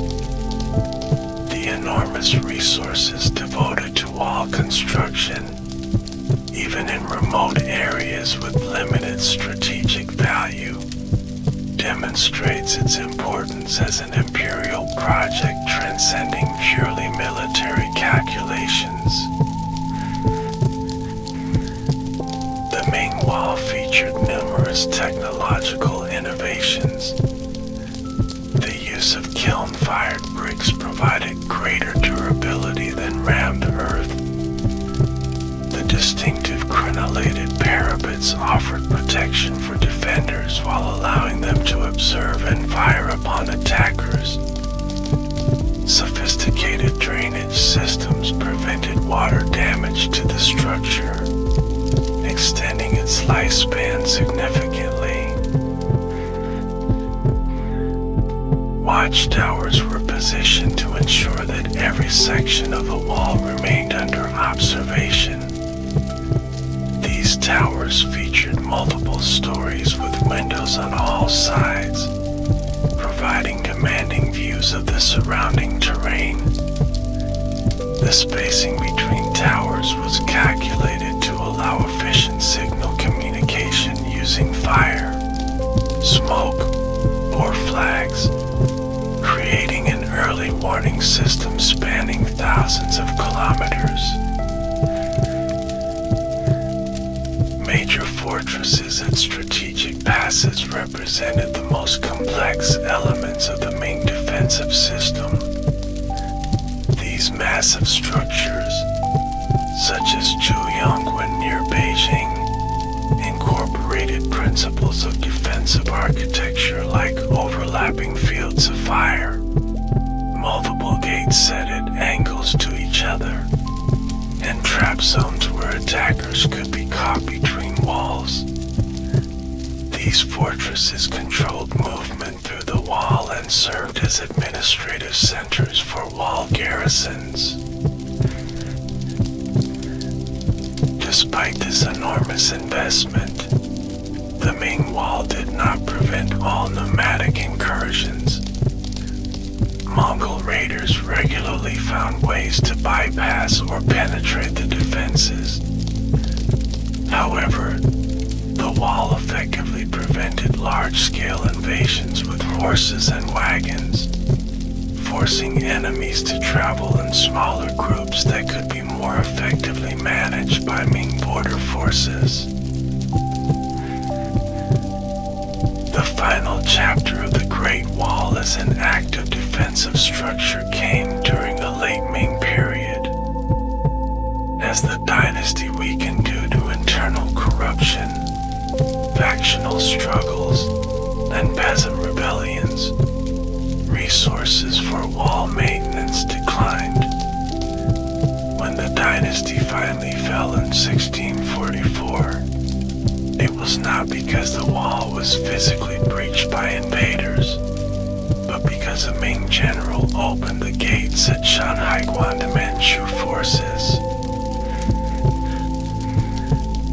Under the Qing dynasty, 1644 to 1912, established by the Manchus, the wall's military significance gradually diminished. As the Qing conquered Mongolia and expanded into Central Asia, the empire's effective borders moved far beyond the line of the Ming Wall. While some strategically important sections continue to be maintained, many were allowed to deteriorate. During the later Qing period, particularly in the 19th century, sections of the wall were actively dismantled by local populations seeking building materials. Government officials sometimes encouraged this practice, seeing the wall as an outdated relic with little practical value. This period represented the nadir of the Great Wall's physical condition and cultural appreciation. The fall of the Qing dynasty in 1912 and the establishment of the Republic of China began a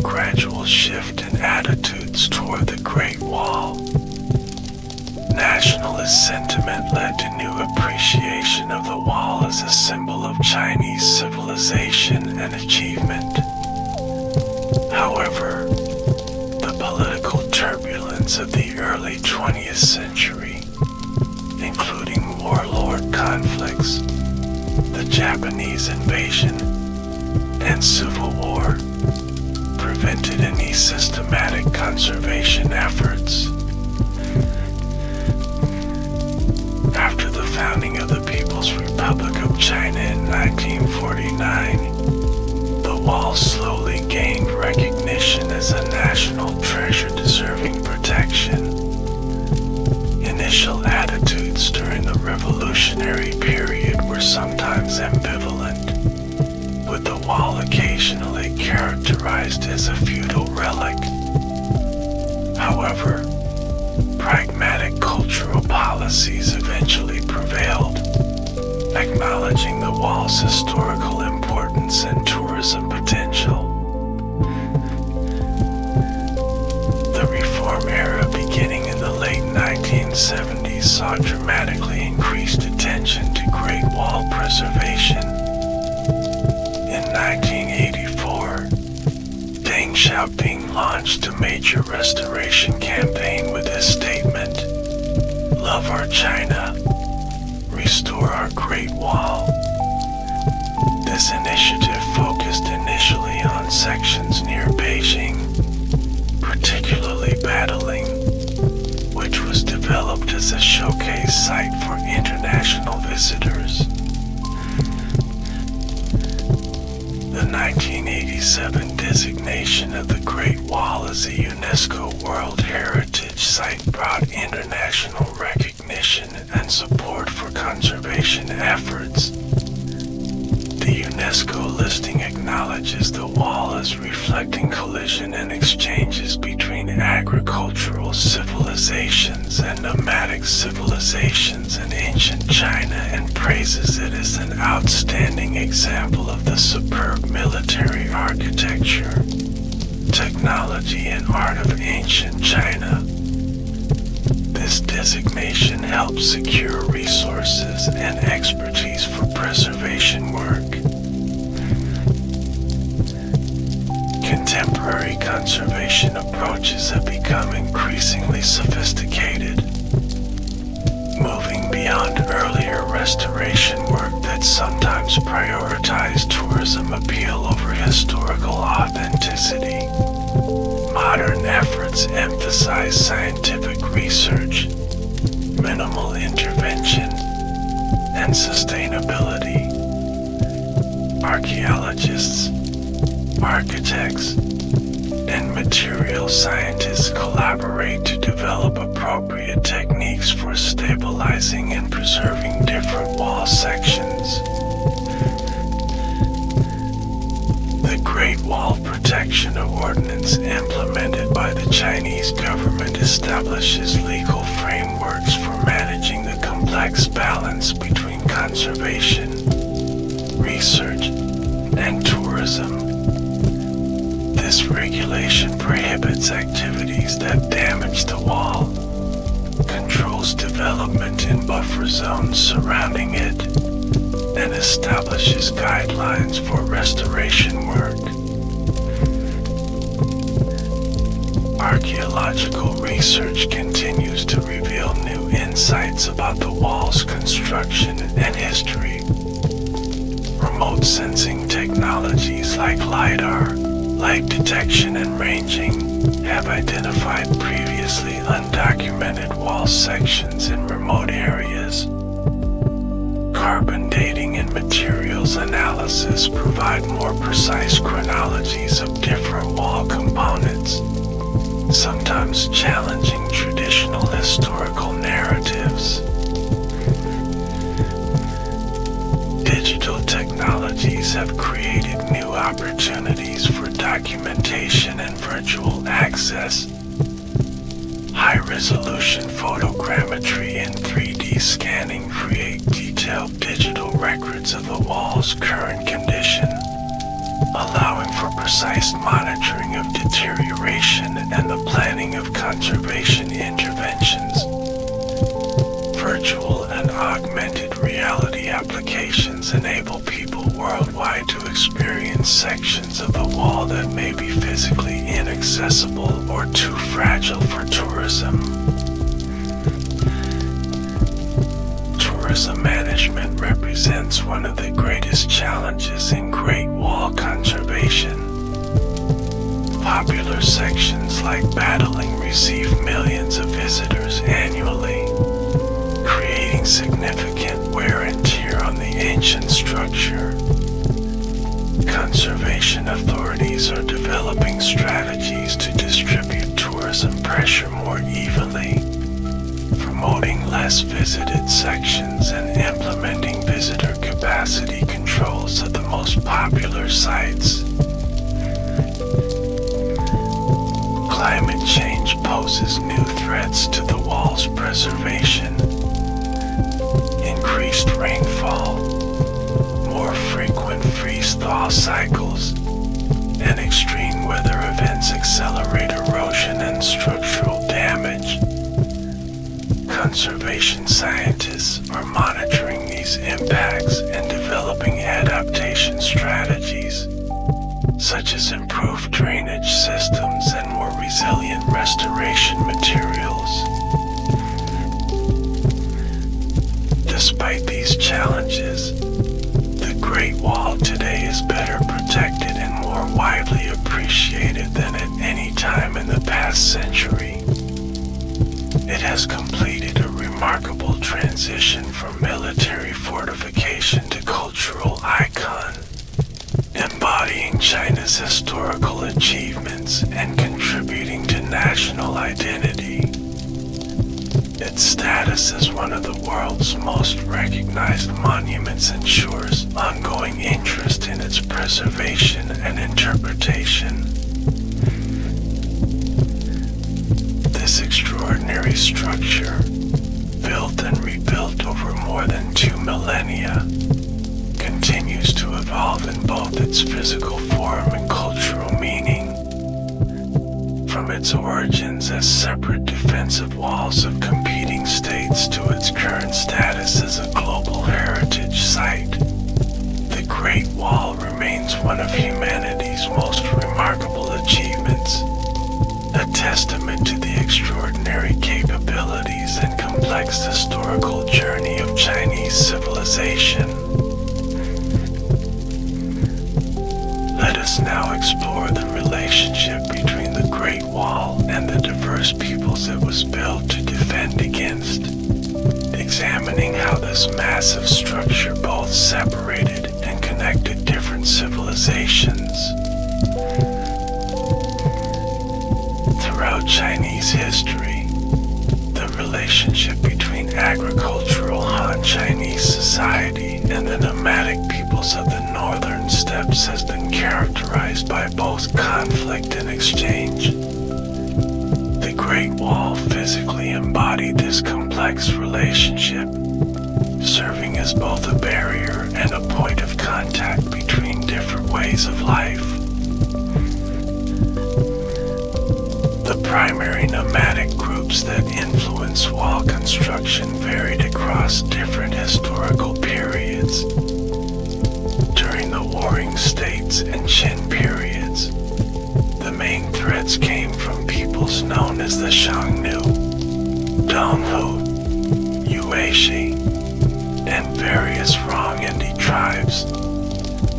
These groups practiced pastoral nomadism, moving seasonally with their herds and developing excellent horsemanship and military skills. The Xiongnu emerged as the most powerful of these groups, forming a confederation that dominated the Mongolian plateau from the 3rd century BCE to the late 1st century CE. Under leaders like Moda Chanyu, the Xiongnu created a formidable military force that could mobilize tens of thousands of mounted archers. Their raids into Chinese territory were a primary motivation for wall construction during the Qin and Han dynasties. descriptions of the Xiongnu and other nomadic peoples were often colored by cultural bias. Confucian texts portrayed them as uncivilized barbarians lacking proper ritual and social organization. However, archaeological evidence reveals sophisticated cultural practices, including complex metallurgy and artistic traditions. The stereotype of primitive nomads obscured the reality of societies with their own advanced technologies and social systems.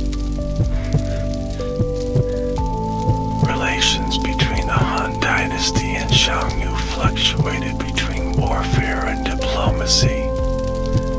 The Hekan system established by Emperor Gaozu involved sending Chinese princesses as brides to Xiongnu leaders, along with substantial gifts and trade privileges. This policy acknowledged the military power of the Xiongnu and sought to transform potential enemies into allies through marriage alliances and economic ties. Emperor Wu of Han rejected this accommodationist approach, launching aggressive military campaigns against the Xiongnu. These expeditions, led by generals like Wei Qing and Huo Bing, pushed back Xiongnu control and established Han dominance in parts of Central Asia. The expanded Han wall system supported these offensive operations as much as it provided defensive security. The wall never completely stopped cross-border interactions. Historical records and archaeological evidence reveal extensive trade between Chinese and nomadic peoples. Chinese silk, bronze, and agricultural products were exchanged for horses, furs, and other pastoral goods. Markets were established at gates through the wall, creating designated spaces for these commercial interactions. Cultural exchange also occurred across the wall frontier. Chinese adopted elements of nomadic culture, particularly related to horsemanship and warfare. The stirrup, composite bow, and certain types of armor entered Chinese military practice through contact with steppe peoples. Meanwhile, nomadic elites often adopted Chinese luxury goods, writing systems, and administrative techniques. During periods of Chinese disunity, interactions across the wall frontier became even more complex. The Northern and Southern Dynasties period, 420 to 589 CE, saw northern China ruled by dynasties of nomadic origin that had adopted Chinese cultural practices. These Sinicized rulers, like the Northern Wei, built walls to defend against other nomadic groups, illustrating how cultural and political identities in the frontier zone were fluid rather than fixed. The Tang Dynasty initially pursued an expansionist policy that projected Chinese power far beyond the traditional wall line. Under emperors like Taizong and Xuanzong, Tang influence extended deep into Central Asia.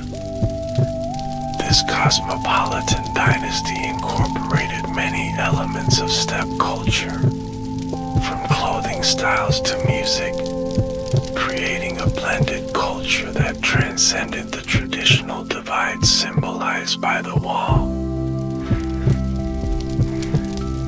After the Enlishan rebellion weakened the Tang state, new nomadic powers emerged on the steppe. The Khitan people establish the Liao dynasty 907-1125, controlling territories both north and south of the wall. They developed a sophisticated dual administration system that governed their Chinese subjects according to Chinese traditions while maintaining distinct practices for their nomadic population. The Jurchen people, who established the Jin dynasty 1115 to 1234, similarly controlled territories on both sides of the wall. Their conquest of northern China pushed the Chinese Song dynasty south of the Yangtze River, demonstrating that the wall alone could not guarantee security without sufficient military power behind it. The most dramatic transformation of the wall's significance came with the Mongol conquests of the 13th century. Under Genghis Khan and his successors, the Mongols created the largest contiguous land empire in history, spanning from Korea to Eastern Europe. Their conquest of China and establishment of the Yuan dynasty 1271 to 1368 rendered the wall temporarily obsolete as a defensive structure. Mongol rule over China represented the complete inversion of the traditional relationships symbolized by the wall.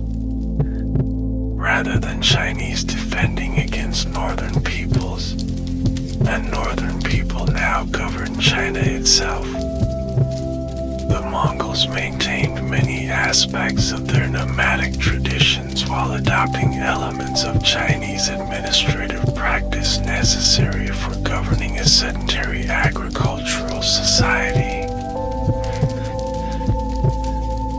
The overthrow of Mongol rule and establishment of the Ming dynasty in 1368 triggered the most intensive period of wall construction in Chinese history. The experience of foreign conquest created a powerful impetus for the Ming rulers to build stronger defenses against northern peoples. The magnificent stone and brick wall constructed during this period reflected both practical defensive concerns and psychological desire for security after the trauma of Mongol domination. The primary adversaries faced by the Ming Wall were various Mongol groups that remained powerful after the fall of the Yuan dynasty.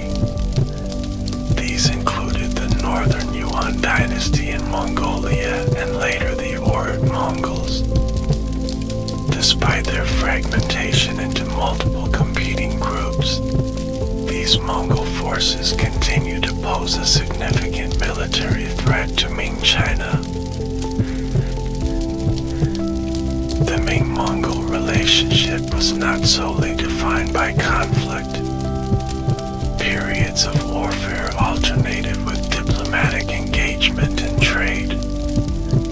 The horse fairs established at designated gates through the wall allowed for regulated commercial exchange, with Mongols trading horses, so crucial for Chinese military and transportation needs, for tea, silk, and grain. By the late Ming period, a new power had emerged in the northeast. The Jurchen people, now calling themselves Manchus and united under Nurhaci, formed a disciplined military force that would eventually conquer all of China. The Manchu conquest that established the Qing dynasty, 1644 to 1912, came not through breaching the wall, but when a Ming general opened the gates at Shanhaiguan, seeking Manchu help against internal rebels. Under Manchu rule, the wall again lost much of its strategic significance. Like the Mongols before them, the Manchus controlled territories on both sides, eventually incorporating Mongolia, Xinjiang, and other regions beyond the traditional frontier. The Qing created a multi-ethnic empire that included Han Chinese, Manchus, Mongols, Tibetans, and various Central Asian peoples. The Qing approach to managing these diverse populations involved maintaining distinct administrative systems for different ethnic groups. The wall, once a barrier between civilizations, became less relevant in this context of managed diversity. Sections of strategic importance continued to be maintained, but many were allowed to deteriorate as resources were directed elsewhere. Modern archaeological historical research has significantly revised traditional narratives about the wall and the peoples it was built to defend against. Rather than a simple story of civilization versus barbarism, we now recognize a complex pattern of interaction involving trade, cultural exchange, diplomatic negotiation, and military conflict. The wall was always a permeable boundary, facilitating regulated contact even as it controlled movement. Today, the wall stands as a reminder of the historical relationship between different peoples and ways of life.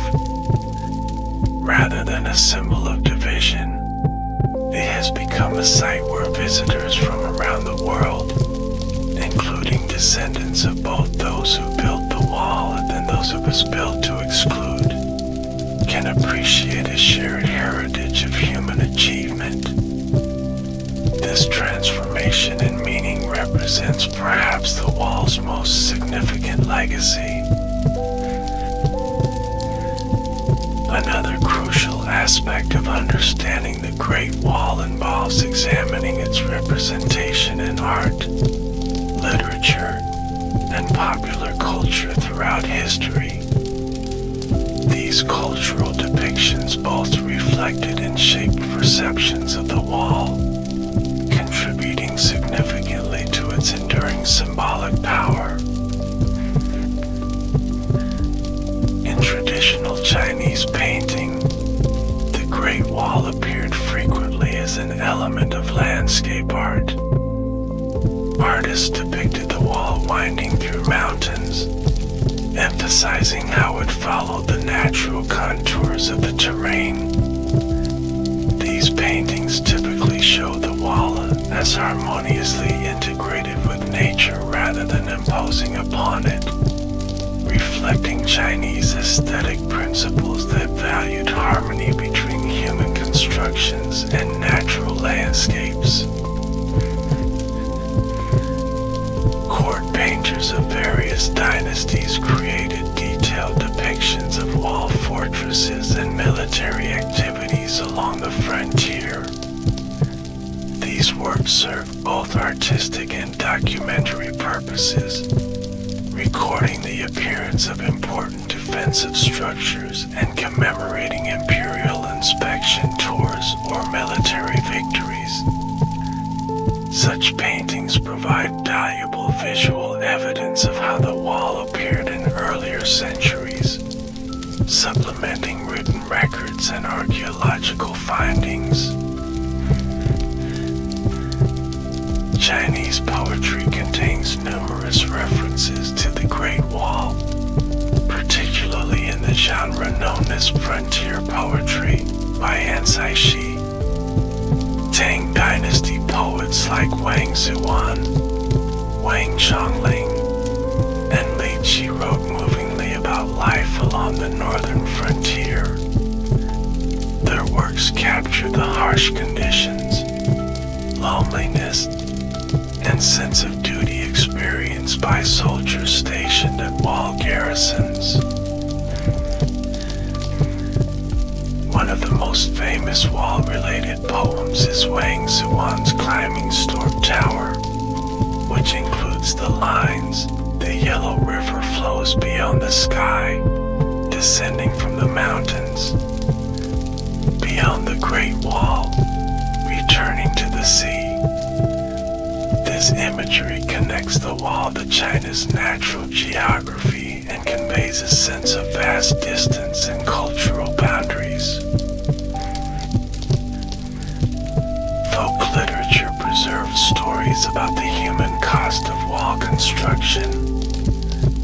The legend of Meng Jiang is perhaps the most famous. According to this tale, a woman's husband was sent to work on the wall during the Qin dynasty.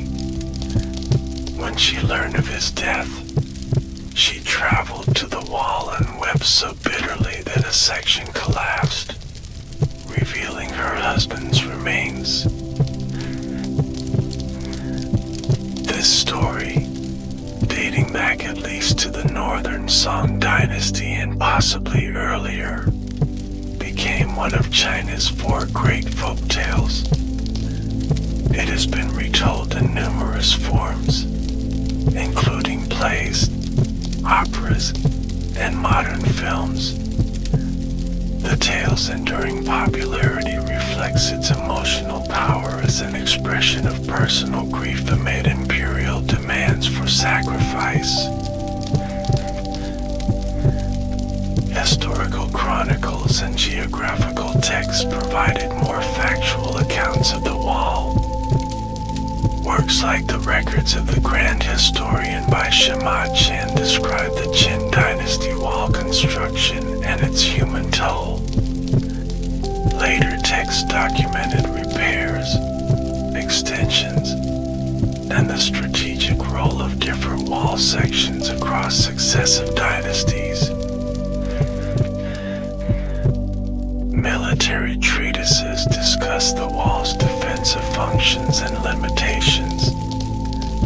These practical texts analyzed how the wall should be garrisoned, maintained, and integrated with other defensive measures. They provide insight into how military strategists conceptualize the wall not as an impenetrable barrier, but as one element in comprehensive border defense systems.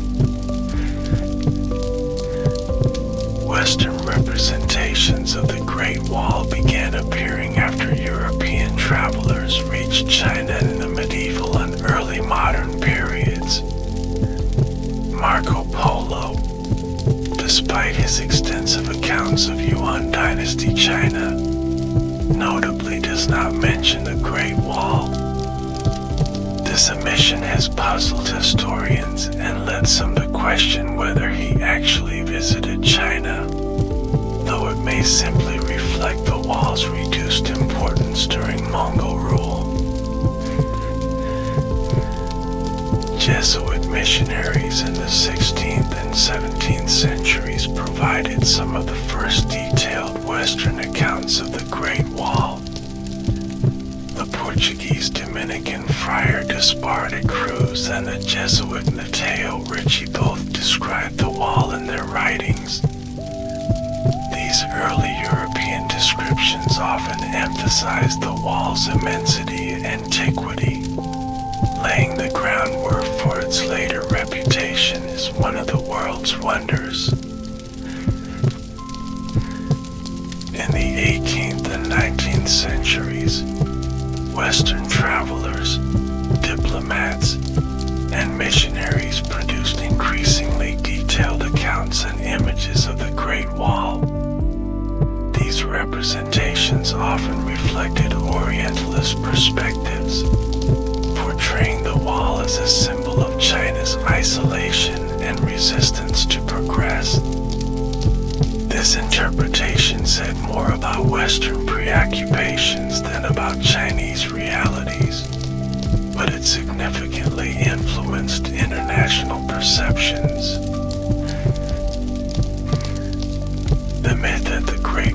is visible from the moon emerged in this period, first appearing in print in Richard Halliburton's 1938 book Second Book of Marvels.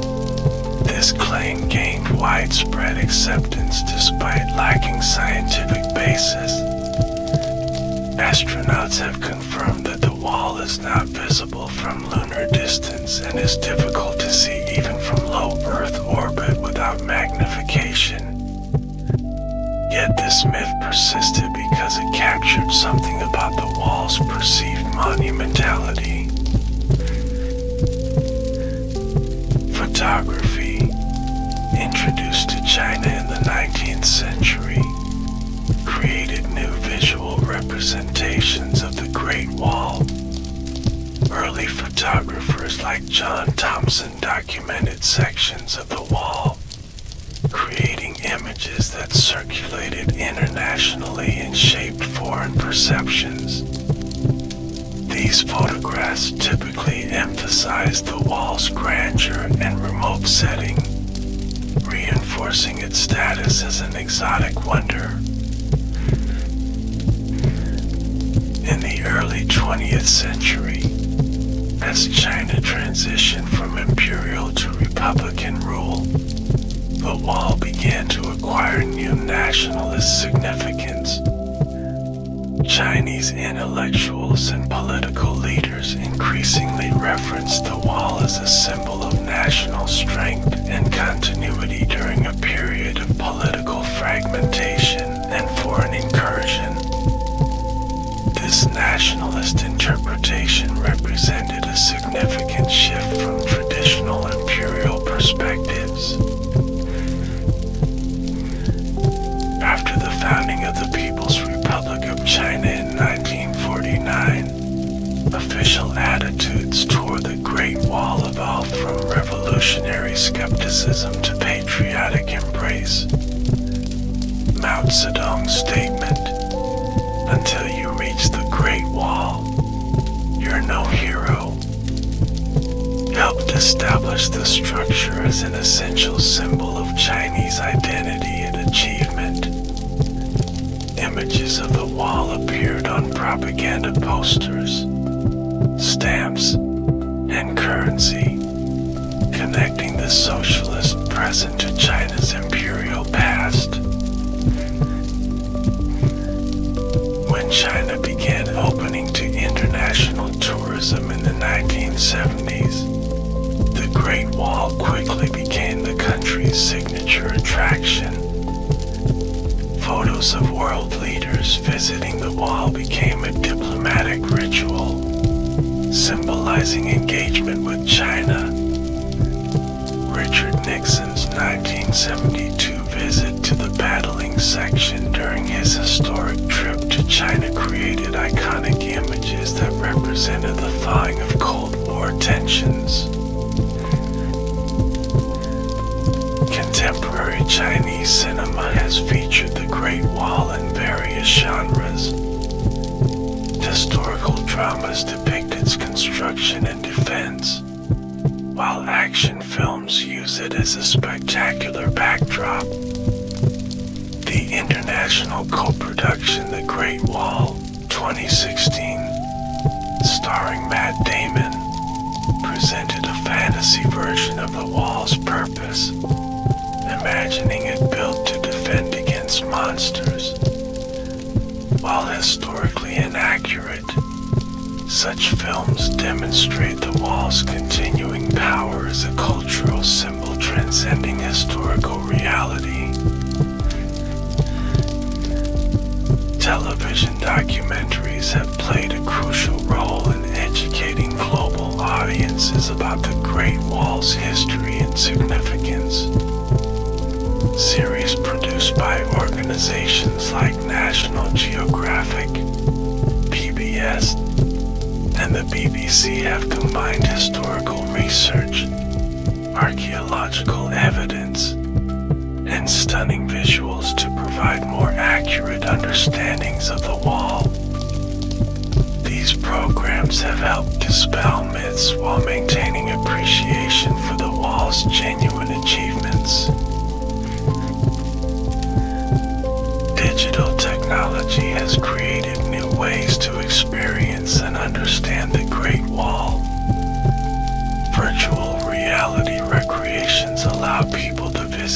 sections that are remote or close to tourists. Online maps and 360-degree photography provide detailed views of different wall segments, enabling virtual exploration. Archaeological data visualizations help scholars and the public understand the wall's construction and historical evolution. Educational materials worldwide commonly present the Great Wall as one of human history's defining achievements. Alongside structures like the Egyptian pyramids and Roman Colosseum, it features in curricula about ancient civilizations and architectural wonders. This educational role ensures that each new generation recognizes the wall's historical and cultural significance. Contemporary art continues to engage with the Great Wall as both physical structure and cultural symbol. Chinese artist Xu Bing's ghost meeting installation at the wall incorporated traditional calligraphy with modern concepts. International artists have created works responding to the wall's monumental presence and historical meanings, demonstrating its continuing relevance as a source of artistic inspiration. Conservation photography documents the wall's condition and the challenges of preservation. Photographers like Li Chen Yue have created powerful images showing both well-preserved sections and crumbling segments threatened by erosion and development. These visual records raise awareness about conservation needs and help mobilize resources for protection efforts. Social media has democratized representations of the Great Wall.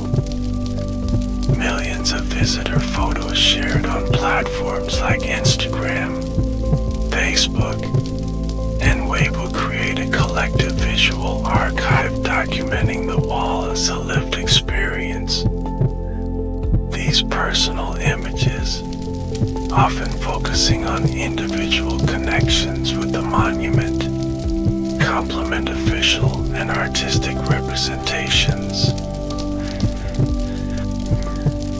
The Great Wall's symbolic meanings continue to evolve in the 21st century. For some, it represents China's historical tendency toward isolation, a counterpoint to current international engagement.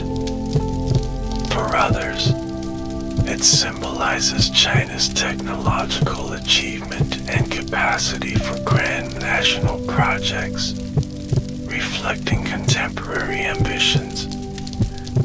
The wall's ability to accommodate these multiple, even contradictory, interpretations contributes to its enduring cultural power.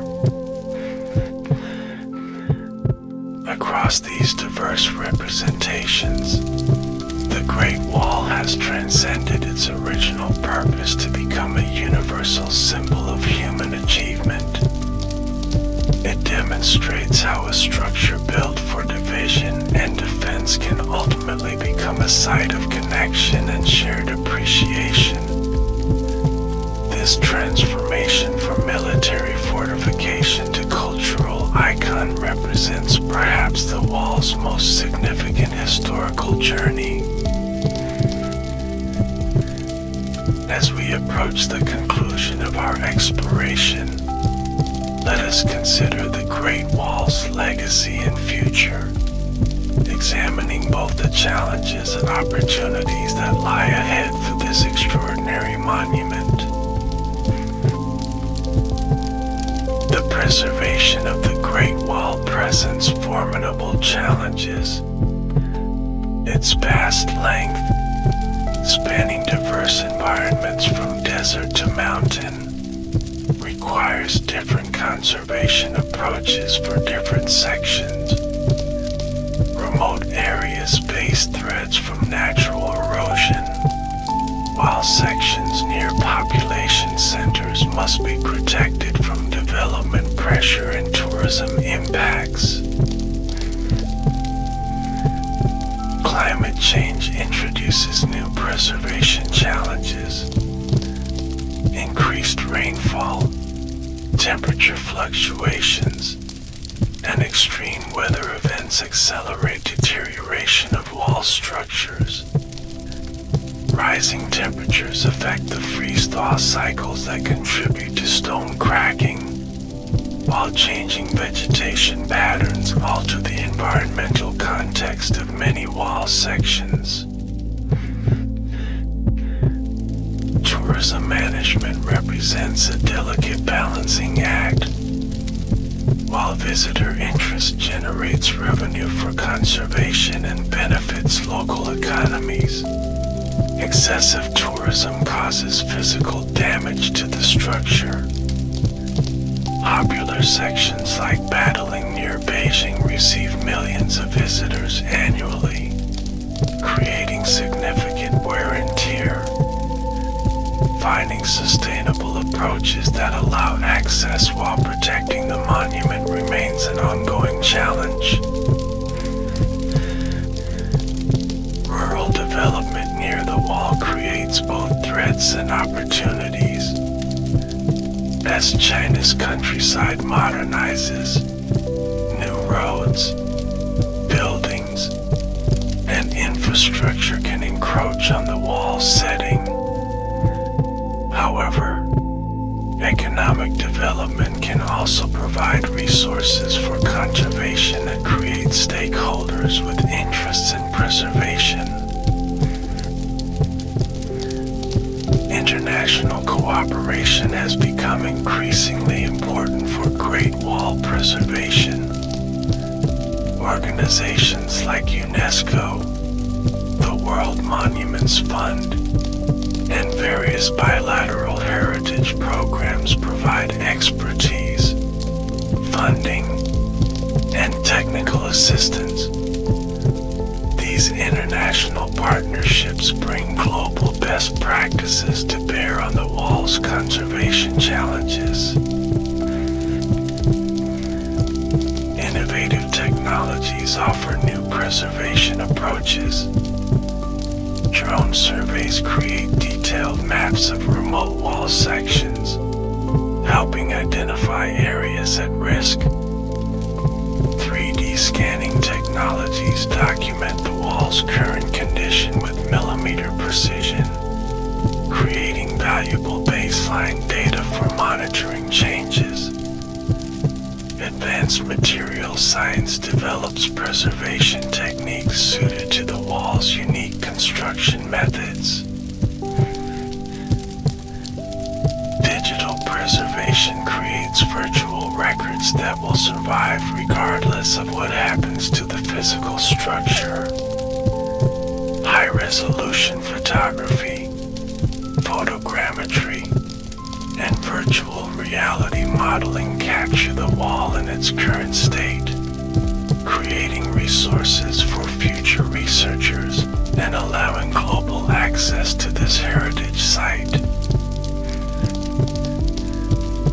Community engagement has emerged as a crucial element of successful conservation strategies.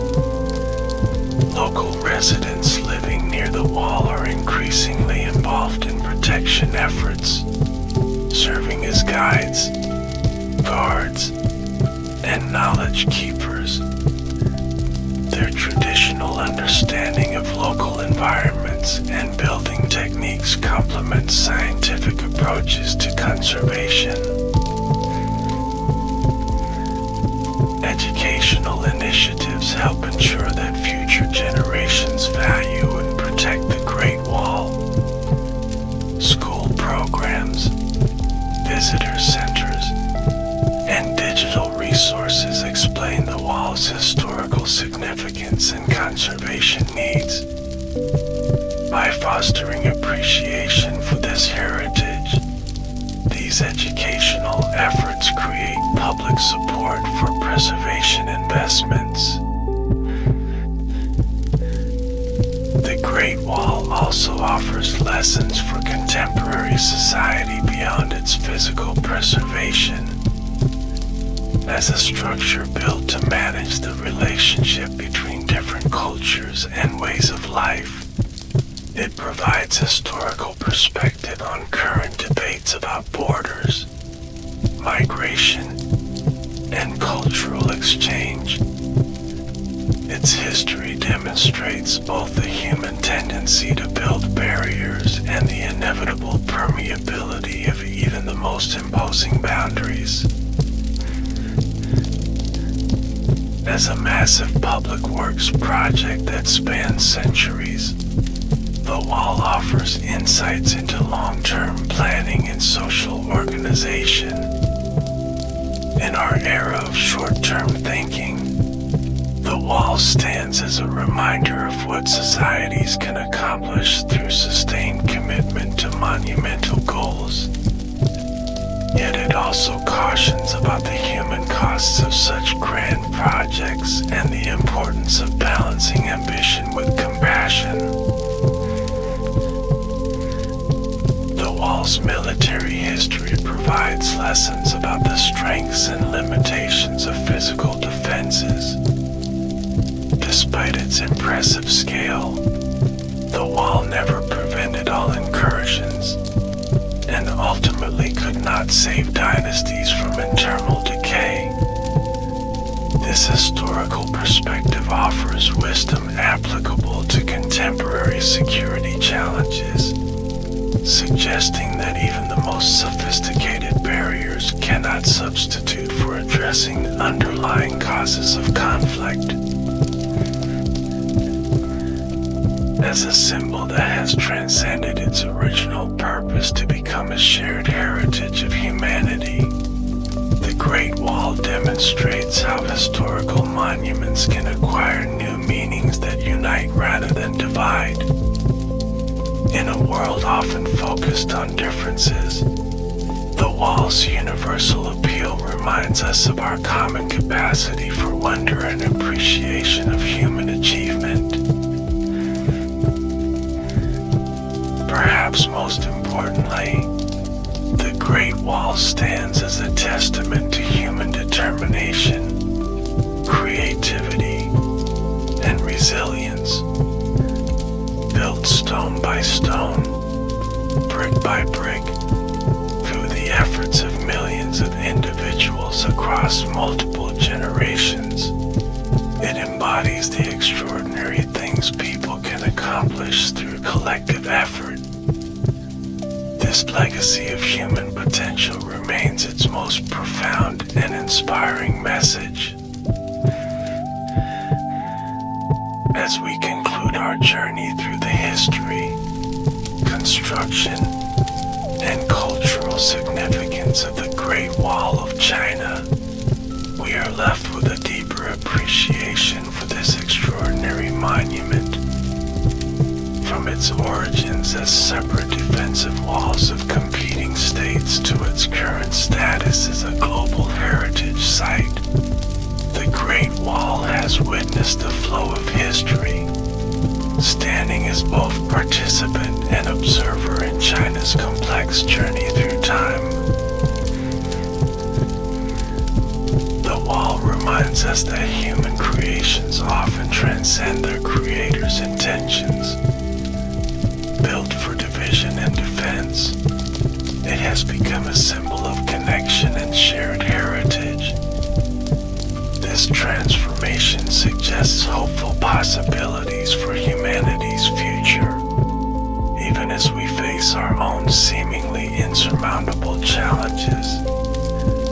Like the ancient builders who placed each stone of the Great Wall, we too can create legacies that may outlast and outgrow our immediate purposes, becoming gifts to generations yet unborn.